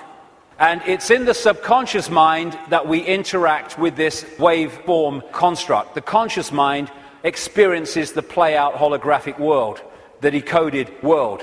So this is where we have to change things. Because by the time it hits this screen, this holographic decoded world, it's like the movie on the screen. It's a done deal. You ain't got to change that now. You ain't got to change this now. We have to change it before we decode it into experienced holographic reality. There are some people I've been reading, they say 98% of human decisions are made by the subconscious mind, the unconscious mind. I would go further. I'd say 100% of human decisions are made by the unconscious mind. What the conscious mind does is experience them. But the conscious mind can interact and work as one with the unconscious mind if it starts to understand the way reality works. How do we understand what's going on in the unconscious mind? So therefore we can play a part in changing that. By what I call the language of life. The play-out holographic world of experience is a mirror of the information construct. In other words, our unconscious mind in many senses. And the way it plays out, the language of life as I call it, tells us what's going on in the unconscious. And therefore we can play a part together, unconscious and the whole of self, in changing and clearing out what is happening in the unconscious, which is playing out in the experienced conscious holographic world. For instance, do things keep recurring in our lives over and over and over again? You'll never guess it's only happened again. Well, why is that happening to you over and over again and not happening to him at all? What is it within you that's manifesting this? What is it telling you? What is the language of life telling you by what you're now continually experiencing? Why don't things work in your life, but they work in this person's life? What is that telling you? What is it about you that's making it not work? What is it about them that's making it work? The language of life. And you can start to read this, and it's about taking responsibility and saying, oh God, I'm so unlucky, nothing ever happens to me. It's like taking responsibility, power. Why is this happening to me? What is it about me that means this is happening to me and not to them? It's the language of life. He's talking to us. For instance, one of the things that totally bloody controls human experience is a desire for outcomes. We're all possibility. If we live as all possibility, our true self, then we're flowing. We're flowing with life. We haven't got an outcome because we're all possibility. We flow where we want to go and we flow where life takes us. Once you have an outcome, I want this, then you have pinned yourself to one possibility. And if that possibility doesn't happen, then you're in a state of disappointment. Even though you're all possibility and you can flow anywhere you like. I'm this what I want to be. And it's like a door. And people go through life and they're going, bang, bang. I want to be this. This is my outcome. Bang. And the door's going and life's going, ain't opening. Ain't opening. Bang, bang. Frustration. Anger. Why me? And it gets more, okay, now we're going to put this across the door. And they still go, bang, bang. This is my outcome. And then all the time this is going on, over here there's a door swinging open saying, hey, come through me, no problem. Oh no, I want to be this, bang. And we go through life and the door doesn't open and that one's saying, over here. But because we have an outcome, it means it controls our life. And like I said earlier, and suppresses our life. I don't have an outcome. I don't have an outcome. When I get up in the day, I don't have an outcome. I don't have an outcome in my life. I just go where it takes me. Outcomes are limitations, preconceived ideas. Now, intent is a very, very powerful force for change. This is my intent. That energy goes out there, and through what I call vibrational magnetism, it draws towards us what we need to do to achieve that intent. Not when there's an R in the month and every now and again, every time. So when we have this intent, I want to be truly free. I want to be the true magnitude of how I am. I want to know what's going on in the world. I want to understand this. What happens is that intent, if you mean it, it's not just words, otherwise it's no power at all, then that intent will start drawing to you people, places, experiences which let you achieve that intent. And often they are very challenging and your whole life, your old life starts to break down as a result of this. A lot of people go, if that's transforming, no thanks. And we go back to the old life. But intent, if we mean it, is the first stage of transforming our lives from what they are to what they could be. The thing about intent, however, that it's the need to sync the intent with what the language of life is telling us. Because if you sync the intent with that door that ain't meant to open, then you can have a very powerful experience called frustration. Because the intent then is not going to open the door because it ain't meant to open because it ain't your journey. I have this thing, flow equals go, stuck equals chuck. Or at least look again at what you're trying to do and how you're trying to do it. It might be how you're trying to do it that's not stopping it flowing. But in the end, life is not meant to be a bitch and then you die. It's not meant to be a series of frustrations and barriers. It's meant to flow. That's what we are. And if it's not flowing, then the language of life is saying something about us. Why isn't it flowing? And interestingly, I've experienced this so many times. I know other people have too. Once you acknowledge what the experience you're having is, maybe one you don't like, is saying about you, you acknowledge it, you bring it to the conscious, boom, there's an energy shift and the problem disappears. The pain in the arse in your life goes out. Because you've acknowledged it, you've read the language of life, and therefore you don't need to experience that anymore and come to that understanding because you have and it's gone. Taking responsibility is a very, very fundamental part of this transformation. Carl Jung, the Swiss psychiatrist, said, people will do anything, no matter how absurd, in order to avoid facing their own soul. And not taking responsibility is the absolute epitome of giving your power away. When we say it's all your fault that I'm in this situation, whether it's collectively or individually, what we're saying is, I don't have power over my life, you do. Taking responsibility is taking your power back and saying, okay, I'm taking responsibility for this because I have the power to change it. They're not responsible for it, they're just the language of life speaking to me about my responsibility. Therefore, I'm not going to play the blame game. This is my responsibility, and I'm going to deal with it. And when we do that, we take our power back and we can change things instead of going through life as a victim of other people's circumstance, which means we're powerless. That's little me. And we ask ourselves, why me? Why am I going through this experience? Well, through the process of vibrational attraction, vibrational magnetism, an expression of us is going out, and an expression of us comes back in the form of people, experiences, locations, jobs, everything. So therefore, what we're putting out is what we're pulling in. Why me? Because we're creating it. Bad luck, good luck, no such thing. Why do some people win, some people lose? Because some people pull that in, some people pull that in. You get people who they say, you meet them and they say, nothing ever happens in my life. And you say, well, what would you like to happen? And they go, well, I don't know really. Well, I don't know really goes out as a vibrational information field, and what comes back is a life where nothing happens. Why? Because you don't know really. So we're not victims. We think we're victims, and the control system wants us to believe we're victims, because then we will do nothing to change the fact that we're not expressing the power that we have. Why me? Ask yourself, because it's your choice.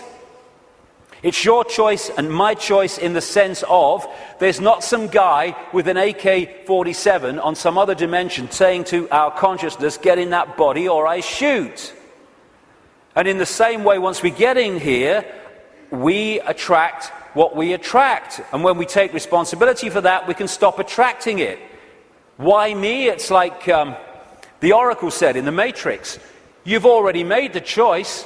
Now you have to understand it. You didn't come here to make the choice. You've already made it. You're here to try to understand why you made it. And as the message from the psychic 20 years ago said, arduous seeking is not necessary. The path is already mapped out. You only have to follow the clues. We are guiding you along a set path. If we get caught in mind and the limitations of mind, then we can not go along that path. Because mind is telling us, oh no, you don't do that in this world because you have to do this and you conform and all the rest of it. The difference is that when we make the choice of the path we want to journey on in this reality, in what we call a life, we're doing it from this perspective of perception. When we're trying to understand why we made it, we're doing it from this level of perception. So this sees it on one level, and this is going, I'd agreed to this, you must be having a laugh. Never. Well, this is seeing it in a different light. And it's the same collectively. Why us? Why are we here at this time, now, as this cusp of change is going on? Same thing. You've already made the choice, now you have to understand it. You didn't come here to make the choice, you already made it. Now you have to try to understand why we made it. Instead of complaining at the situation we're in, and again, this made the choice, this is trying to understand it. Once you break out of this into this, you then start to understand it. Because you see what we're experiencing from a totally different perspective. For instance, this sees, in the journey down the symbolic river, this sees the next turn on the river, no further. This sees the whole river from source to sea. So this is seeing an experience in the moment that this is having in a completely different way to how this is seeing it. For instance, you're going down the river on a canoe, it springs a leak. You paddle across to the bank and you sit there and you're angry and you're frustrated. Why me? Why am I so unlucky? And then some guy comes across and says, hey mate, you were so bloody lucky. There's a bloody waterfall around that next turn. And we can even override that through intuition. When we intuitively access this, we intuitively know, no, I'm going to stop for the day here. I'm not going to go any further today. And this might be saying, oh, we can go further. I'm not going any further. And so many things we can be protected from by following our intuition. Why are we here collectively? We're here to break the spell. We're here to break the spell on the human collective mind. What a great thing. What a great thing to play a part in. To break this spell and to stop this human experience becoming this. And in the next few years, like I say, they're going to throw everything in desperation, like the cornered rat, trying to hold on to a control system that's falling. This is where we're going to need to have this perspective of I am consciousness, I'm having an experience, because that will make it so much easier as we go through this transformation and challenge, because if we're in this world and of it, those people are going to find the next few years very, very difficult. Because they will not have a perspective of what's going on, except everything's going crazy, and my God, what's going to happen next? This is a great line from a song. Freedom's just another word for nothing left to lose. Isn't it amazing how when you no longer have anything to lose, the butterfly emerges? Because it's fear of loss that keeps us in servitude so much. And when you've got nothing left to lose, suddenly all that's left is freedom. And that is going to be a very powerful experience that a lot of people are going to have in this next period of challenge as this cusp moves on. Just when the caterpillar thought life was over, it became a butterfly. It's amazing that when you're in, so many people have told the story that it was in their lowest moment of despair that boom, something emerged and transformed them. Nothing left to lose, freedom. Okay, I'm waking up, so what do I do? Well, I would suggest that we all stop making bloody excuses. You know, we can all come to the conclusion that there's this control system and it's doing this, and what about the children, and what about the grandchildren, what's going on? And then the list of excuses why we actually can't do something today. Well, there's a game on, and I've got to do this, and I've got to do that. Nothing is more important than focusing on what is happening, because everything comes from that. What can we do? We can refuse under any circumstances, no matter what the frickin' laws and the pressure and the imposition, we can refuse not to have the right to express our freedom of expression. Refuse under any circumstances to shut up.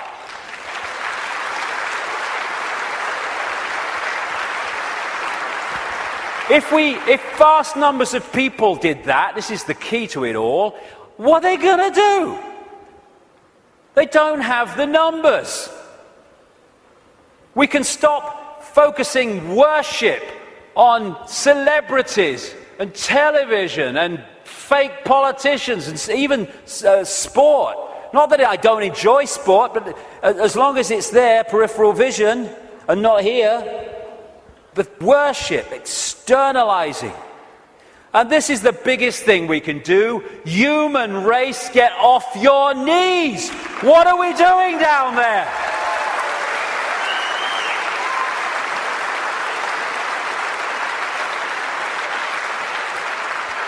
What are you doing? You're all that here's as it been and ever can be. Where have your bloody knees for? Well, only little me. No!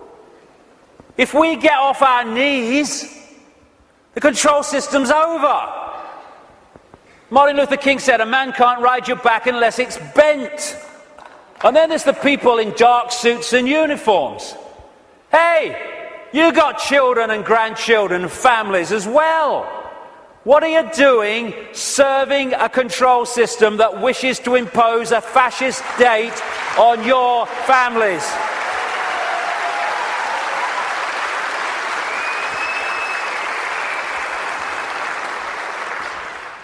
What are you going to say to your kids when the control system's in and it's controlling every facet of their bloody lives? Daddy, Mummy, Granddad, Grandma, what were you doing when the control system came in? I was helping to do it, dear. All the best with that conversation. What are we doing? Playing a part in, oh, it's me job. Well, get a bloody another one then. We're going to do this to our children because it's my job. What can we do? We can cease to serve the control system in uniform with a gun in our hands. We can do that.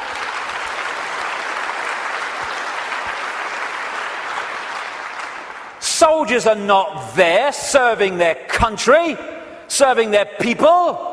They're there serving the cabal that's seeking to enslave their people and their families.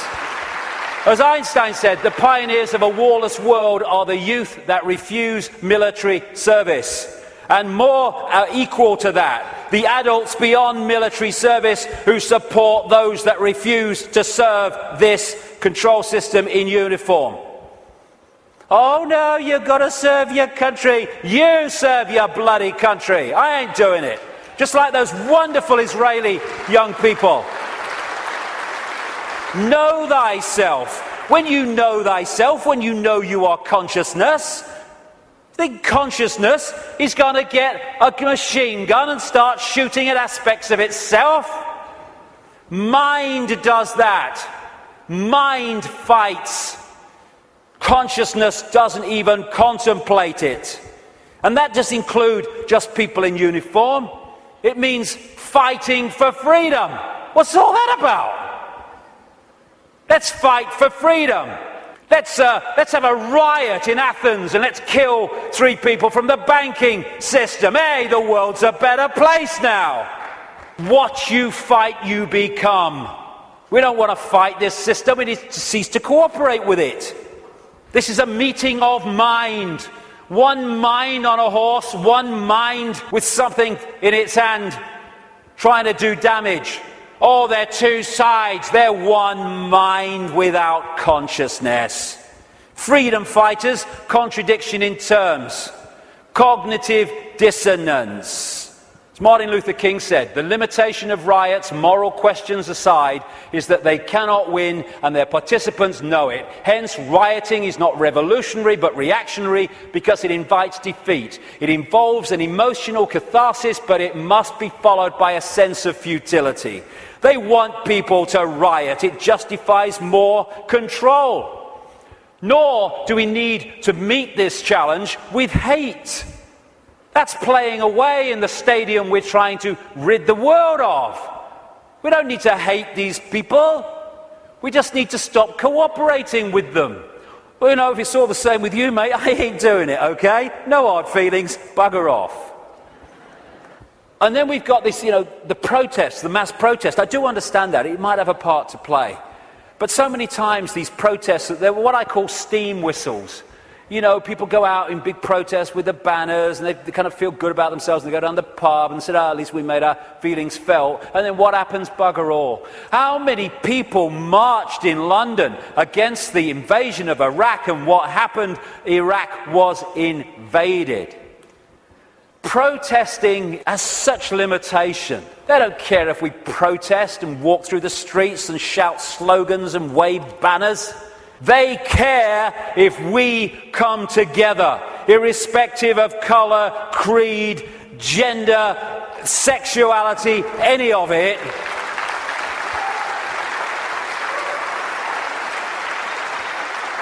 Put our differences aside and unite behind what affects us all and all our families. This control system, this Orwellian agenda, is not trying to enslave black people or Jewish people or middle-class Americans or Hispanics or Australians or Indians. It's trying to enslave all of us. And what it wants to do is divide the target population against itself through these fake, ridiculous fault lines of race, religion, income bracket, so that we divide and rule the target population and they can pick us off one by one. They are terrified of us putting down those fake fault lines and coming together and uniting behind what we should all believe in: freedom for all, irrespective of who we are. Injustice anywhere is a threat to justice everywhere. Someone else's injustice is our injustice. Because if we allow injustice there, eventually that injustice will come here anyway.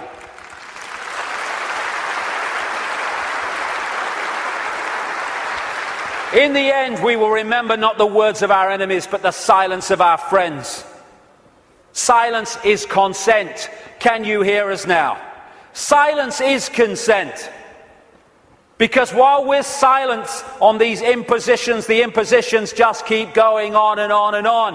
By our silence, we are acquiescing, even agreeing to them being imposed. The end of silence, the end of acquiescence. If we want to be free, then don't run and hide. Because you can put your head in the sand and ignorance is bliss, but only for a while. You can put your head in the sand because there's a tornado coming. But the tornado's still coming, your bum's in the air. If you lift it out the sand, take responsibility and face it, you can take avoiding action. Ignorance is bliss with a head in the sand, and then, bang, your ass is spinning up in the clouds. Strength does not come from physical capacity, it comes from an indomitable will. Mahatma Gandhi. Isn't it amazing how true that is? How you can see soldiers in uniform involved in truly extraordinary levels of physical courage and what we call heroism. And yet those same people are terrified of saying boo to another guy in uniform who's got more stripes on his arm than he has. Isn't it amazing?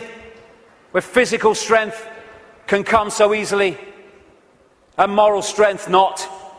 That's to do with the moon matrix and the way that our perception is manipulated.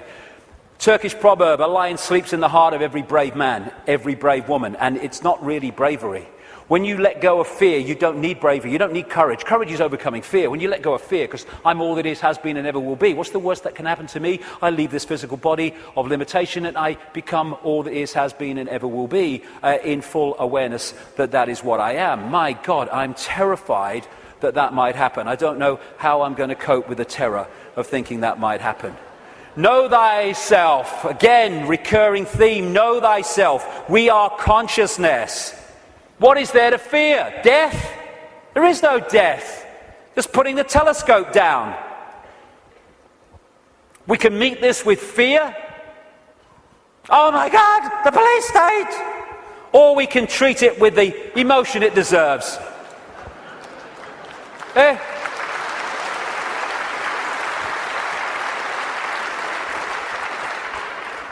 What we have to do is comply. Compliance! That's what we have to do. Because if we don't comply, the control system's in desperate trouble. So it has to frighten us into complying for fear of not complying and the consequences that come from that. Well, hold on a second here. There's something about this that ain't right. When we look at this structure, we look there for the power.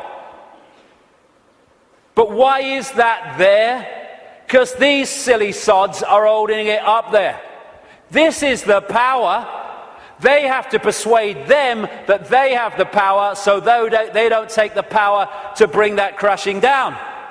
Fear of bringing it down through fear of not complying. Once we step out of the pyramid and refuse to cooperate with it, no violence necessary, by the way, then the pyramid starts to collapse because we're holding it together. It's a house of cards. That's all it is. Oh, it's the control system. It's a house of cards. Simple thing. People are being fined ridiculous amounts of money for putting their wheelie bins out on the wrong day or too many inches from the bloody curb. And people go, I don't know, what's the world coming to? It's the big brother state, innit? And then what you going to do? What time's that game show on, honey? Terrible bloody thing, I don't know. What? What's that going to do? Don't tell me. That's Big Brother. It's little me that's causing that, not Big Brother. What if thousands of people, when someone is fined that money for that ridiculous thing, and like I say, they're just giving us more and more ridiculous things to see how much we'll take before we resist, and when we don't, they give us even more ridiculous things. What would happen if, when someone is faced with that fine, thousands and thousands of people in that area put their wheelie bins out in the wrong place on the wrong day, week after week after week after week?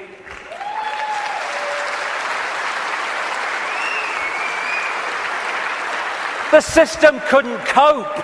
We have the numbers. And I see this, your vote is your voice, be heard. Bollocks it is.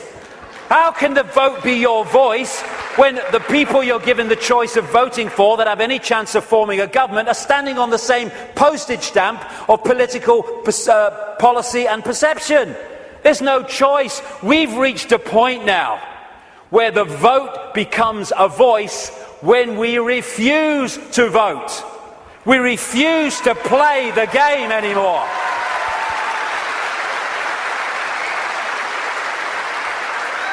What would have happened at this recent election, this farce, if tens of millions of people had said, we've had a bellyful, we're not voting, it only encourages them.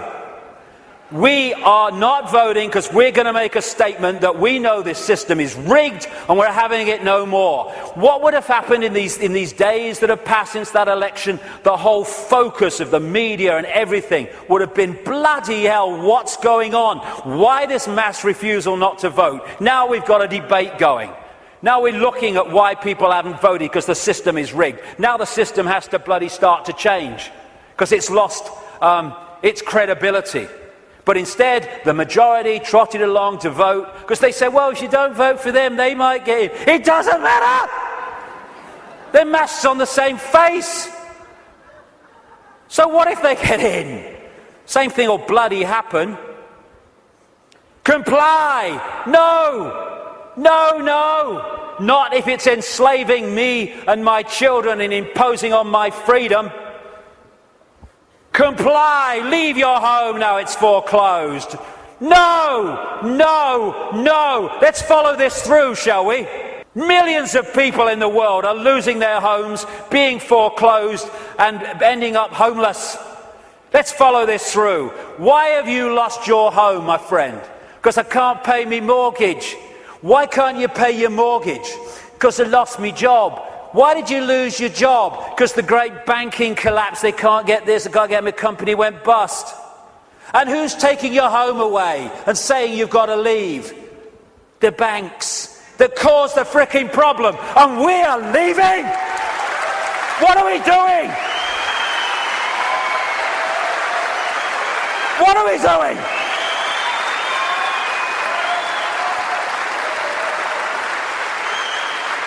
No, we won't leave when the banks have caused the problem and now they're telling us to leave to take the assets. No, we won't. And people who are not being foreclosed need to support those that are. We're all in this together.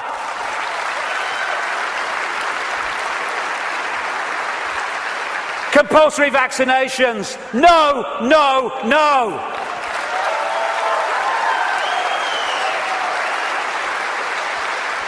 You must do what we say. We have changed the law. Not if you are imposing on my freedom and my rights to be a free citizen with a free voice. No, no, no. What are they going to do? They come out of Downing Street, whether it's Clegg and his mate bloody Cameron or it's bloody Obama or whoever it is in America, and they say, we've had a discussion and this is what we're going to do. What if vast numbers of people say, well, we ain't doing it?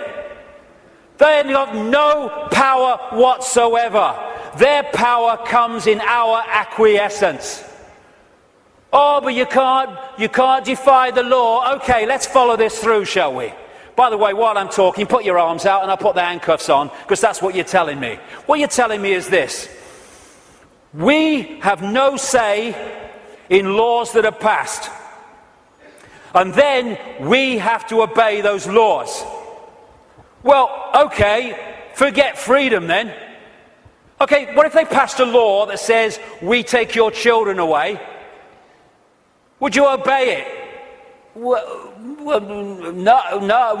So there is a line then. There is a line. It's just where is that line? And if a law does not respect human freedom, it does not respect human justice, it doesn't respect fair play, we should not be acquiescing to those laws. We should be refusing to acquiesce.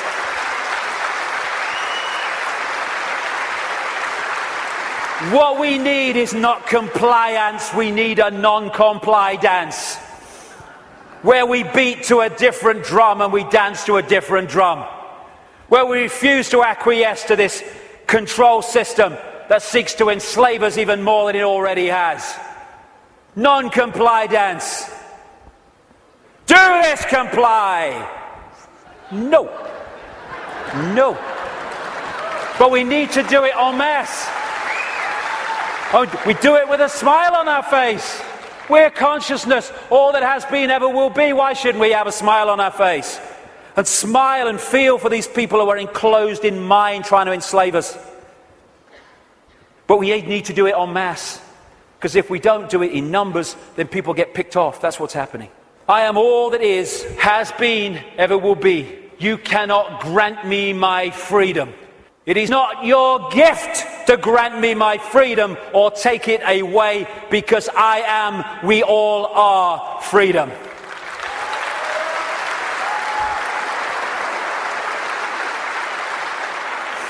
Put another way,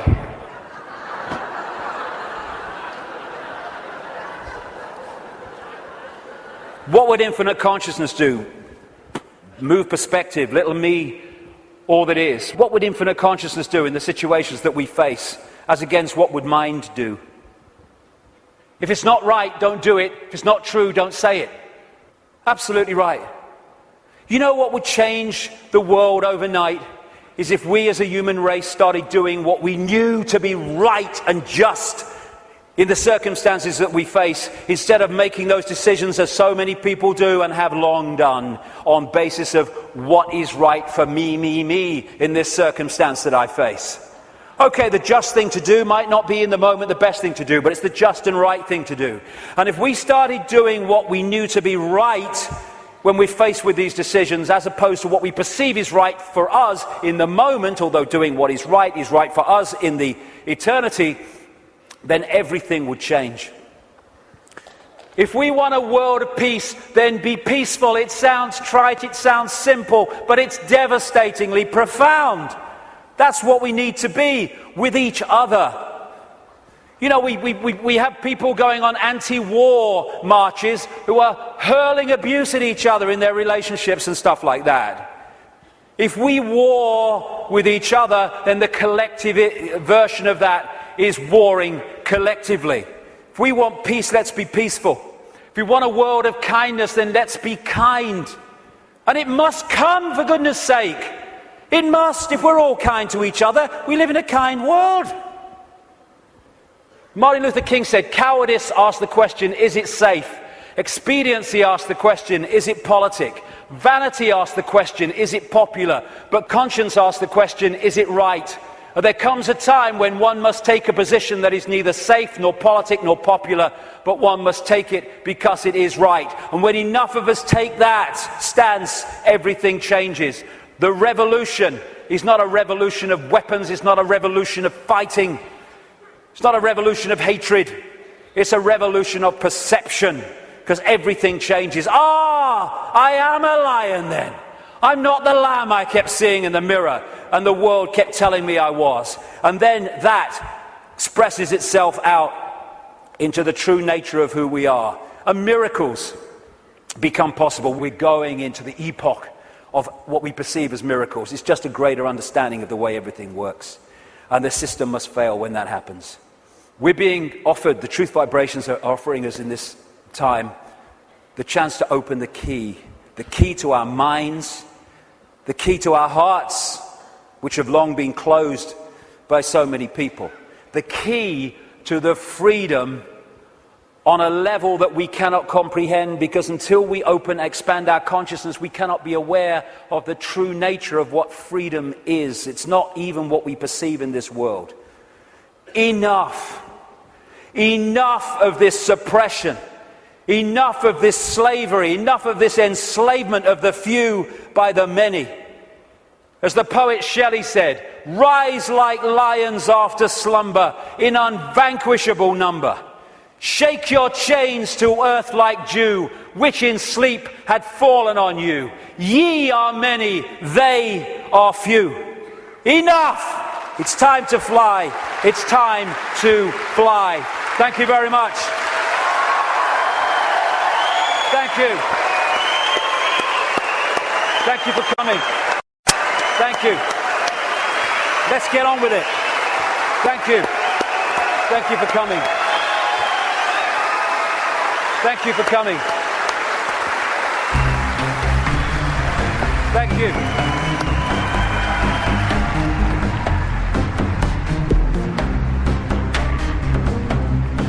I've waited for years to see him. I've seen his DVD years ago, Brixton Academy. He's a legend. I think I fucking love him. I've been to all David's events here. This is the best one ever. It's the most original, the most passionate, and it really is the greatest.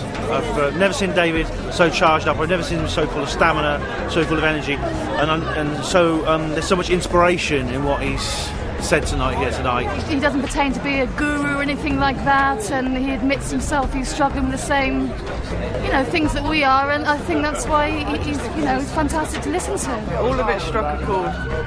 It's probably the same as everybody that's been there. Everybody's aware that, I don't know, that there's something going on. Do you get what I mean? And it's worth travelling 600 miles. It was worth, definitely. I think the freedom aspect obviously is a really important part of it, because I'm knowing and actually everyone coming together. But I mean, I've been following David Icke for a couple of years now. It's kind of opened me up. So what I thought stood out for me is that there was a lot of detail that David Icke gave that's not out in the public. It's not open knowledge. Some of his talk was a little controversial, I thought, but it was still on point of what he was saying. Everything seemed to lead up to one big crescendo at the end, which pointed every direction, no matter what field, race, color, creed you were from. It all pointed in one direction. So unification is the bottom line. I liked the way he ended it today. It was particularly good for me. He was much more, like you said earlier, he was much more animated today, much more kind of really get up off your knees, do something, make decisions about things in your life, more ethical decisions. I think that was great. That's difficult for me, but it's great. David Icke, live him. The main thing is that we've all got to unite together and fight for freedom and democracy and justice, and fight against the big boys who are starting to rule the world. That we have to fight the New World Order, the Rothschilds, and all the people who try to dominate us in the name of evil. We've got to stick together and fight for our freedom and our democracy. Stop all that we treasure. We watch it disappear for your moment's pleasure. We live in constant fear. You promised us justice. We got war instead. Now you must trust us before this planet's dead. Stop. Doing nothing.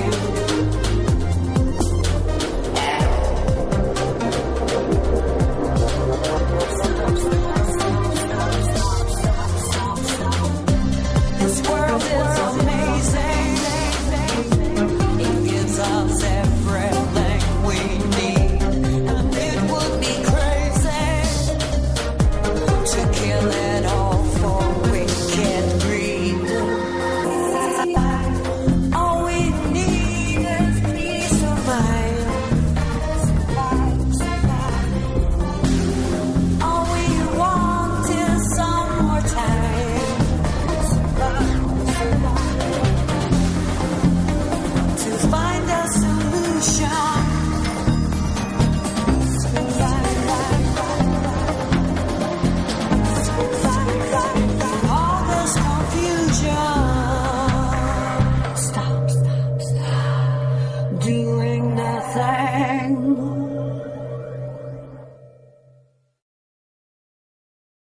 For the past 20 years, David Icke has written books and travelled the world, sharing with anyone who will listen the truth of the world as he sees it. The last 20 years has not just been about me writing books and doing talks, it's been about cleaning out the sense of limitation within myself. David has experienced more than most could imagine on this journey. They're laughing at you. They're not laughing with you. Fine. But where others would give up and hide, David has kept walking forward. My journey has been fundamental to what I'm doing. And now, 20 years on, when the evidence of what he has been saying is almost undeniable, people are waking up to the truth. That the world is not how we have been shown in the media or told by politicians. The truth that David has been sharing for 20 years. David Icke, still crazy after all these years. Well, I was born in a place called Leicester in the English East Midlands in 1952. We were skint, and you didn't do anything with your life because no one around us was doing anything. They were working and just trying to survive. The idea that great things happened to me never entered my mind. But great things were destined for David, and looking back, it's clear that every step on the journey has been part of a greater plan. I became a footballer because it taught me to focus, to use discipline to create an outcome. I lost that career at 19 in very tragic, from my point of view at the time, and very painful circumstances, and therefore played professional football for over a year with rheumatoid arthritis in agony, because that activated within me a will not to give in and not to go under and not to fall apart under pressure and under stress. I then went into the television arena because that gave me a national profile, which when I came out with this stuff meant it wasn't going to be ignored. It also taught me about the media and how it works and what an irrelevance it is to informing the public what's actually going on in the world. I then went into the Green Party, which showed me the political arena and showed me what an irrelevance it was. And then I had my mass ridicule, which cleaned me out of the prison that most people live in, which is the fear of what other people think. David Icke.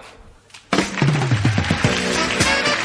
was invited on because of all the furore going on with relation to truth vibrations when it was coming out. Let me get the story right. The press claim that you claim to be the Son of God. Mm-hmm. Is that true? Yes, you see, the thing is that it's quite funny, really. You know, 2,000 years ago, had a guy called Jesus sat here and said these same things, you would still be laughing. It's really, really funny that we've not really moved on that much. What I was trying to say is that I knew that we are all one infinite consciousness, and that what we call David Icke and Ethel Jones are just different points of observation of that consciousness. If you take this one consciousness to be God, or use the term God, I don't, but if you want to, then we are all sons, daughters, if you want to be politically correct, of God. And he took the ridicule route, and within minutes the audience are laughing all throughout the interview, virtually. Was it a great shock for you to discover this at 38? Well, I think the word is gobsmacked. There was a massive audience. I think it was something like 17 million in a country of 60-odd million. So, you know, it was a big ratio of the population watched that. You know, the best way of removing negativity is to laugh and be joyous. So I'm delighted that there's so much laughter in the audience tonight. But just let me say this. They're laughing at you. They're not laughing with you. Fine. I look back at it with not affection, because it was a nightmare to experience, but I know that it was necessary, and I know that a lot of has come as a result of it. When you survey the world today, you know, when a child dies in this world of preventable disease every 2 seconds, when the economic system of the world must destroy the earth simply for that system to survive, when you see all the wars and when you see all the pain and when you see all the suffering, is it a force of love and wisdom and tolerance that is in control of this planet?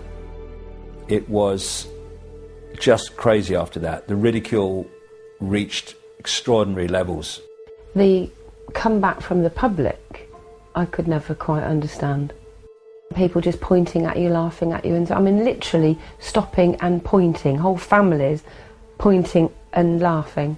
When you face that scale of ridicule, you either go under or you say, I am me, I am free, and if you don't like it, we'll do the other thing, but this is me. And I chose to do the latter. And as a result of that, I let go of the fear of what people thought of me. I mean, we get emails all the time from people that apologise and say, I watched the Wogan show, I too laughed, but I'm not laughing anymore. One of the reasons that I have a lot of credibility with a lot of people now is because of things I said and wrote 15 years ago, which are now daily experience. If I had said 15 years ago, I can't say that because they'll laugh, they wouldn't have been said. And people would not now be saying, it's happening what that bloke said, and the credibility of that, which is the important part of it, not credibility for me, but credibility for the information, that then gets people to say, well, what else is he saying? It's not about prophecy. It's about uncovering what the agenda for the world is and then watching it unfold. It's knowing what the game plan is. And the idea is to expose the game plan so the more people are aware of it, the more we can intervene on it. We have got caught in a fake self-identity of believing we are the body. There is a calculated cabal that is systematically seeking to hold us in that illusory self-identity. And there is a vibrational change underway which is breaking up this fear-based, low vibrational state, and therefore the control system must fall.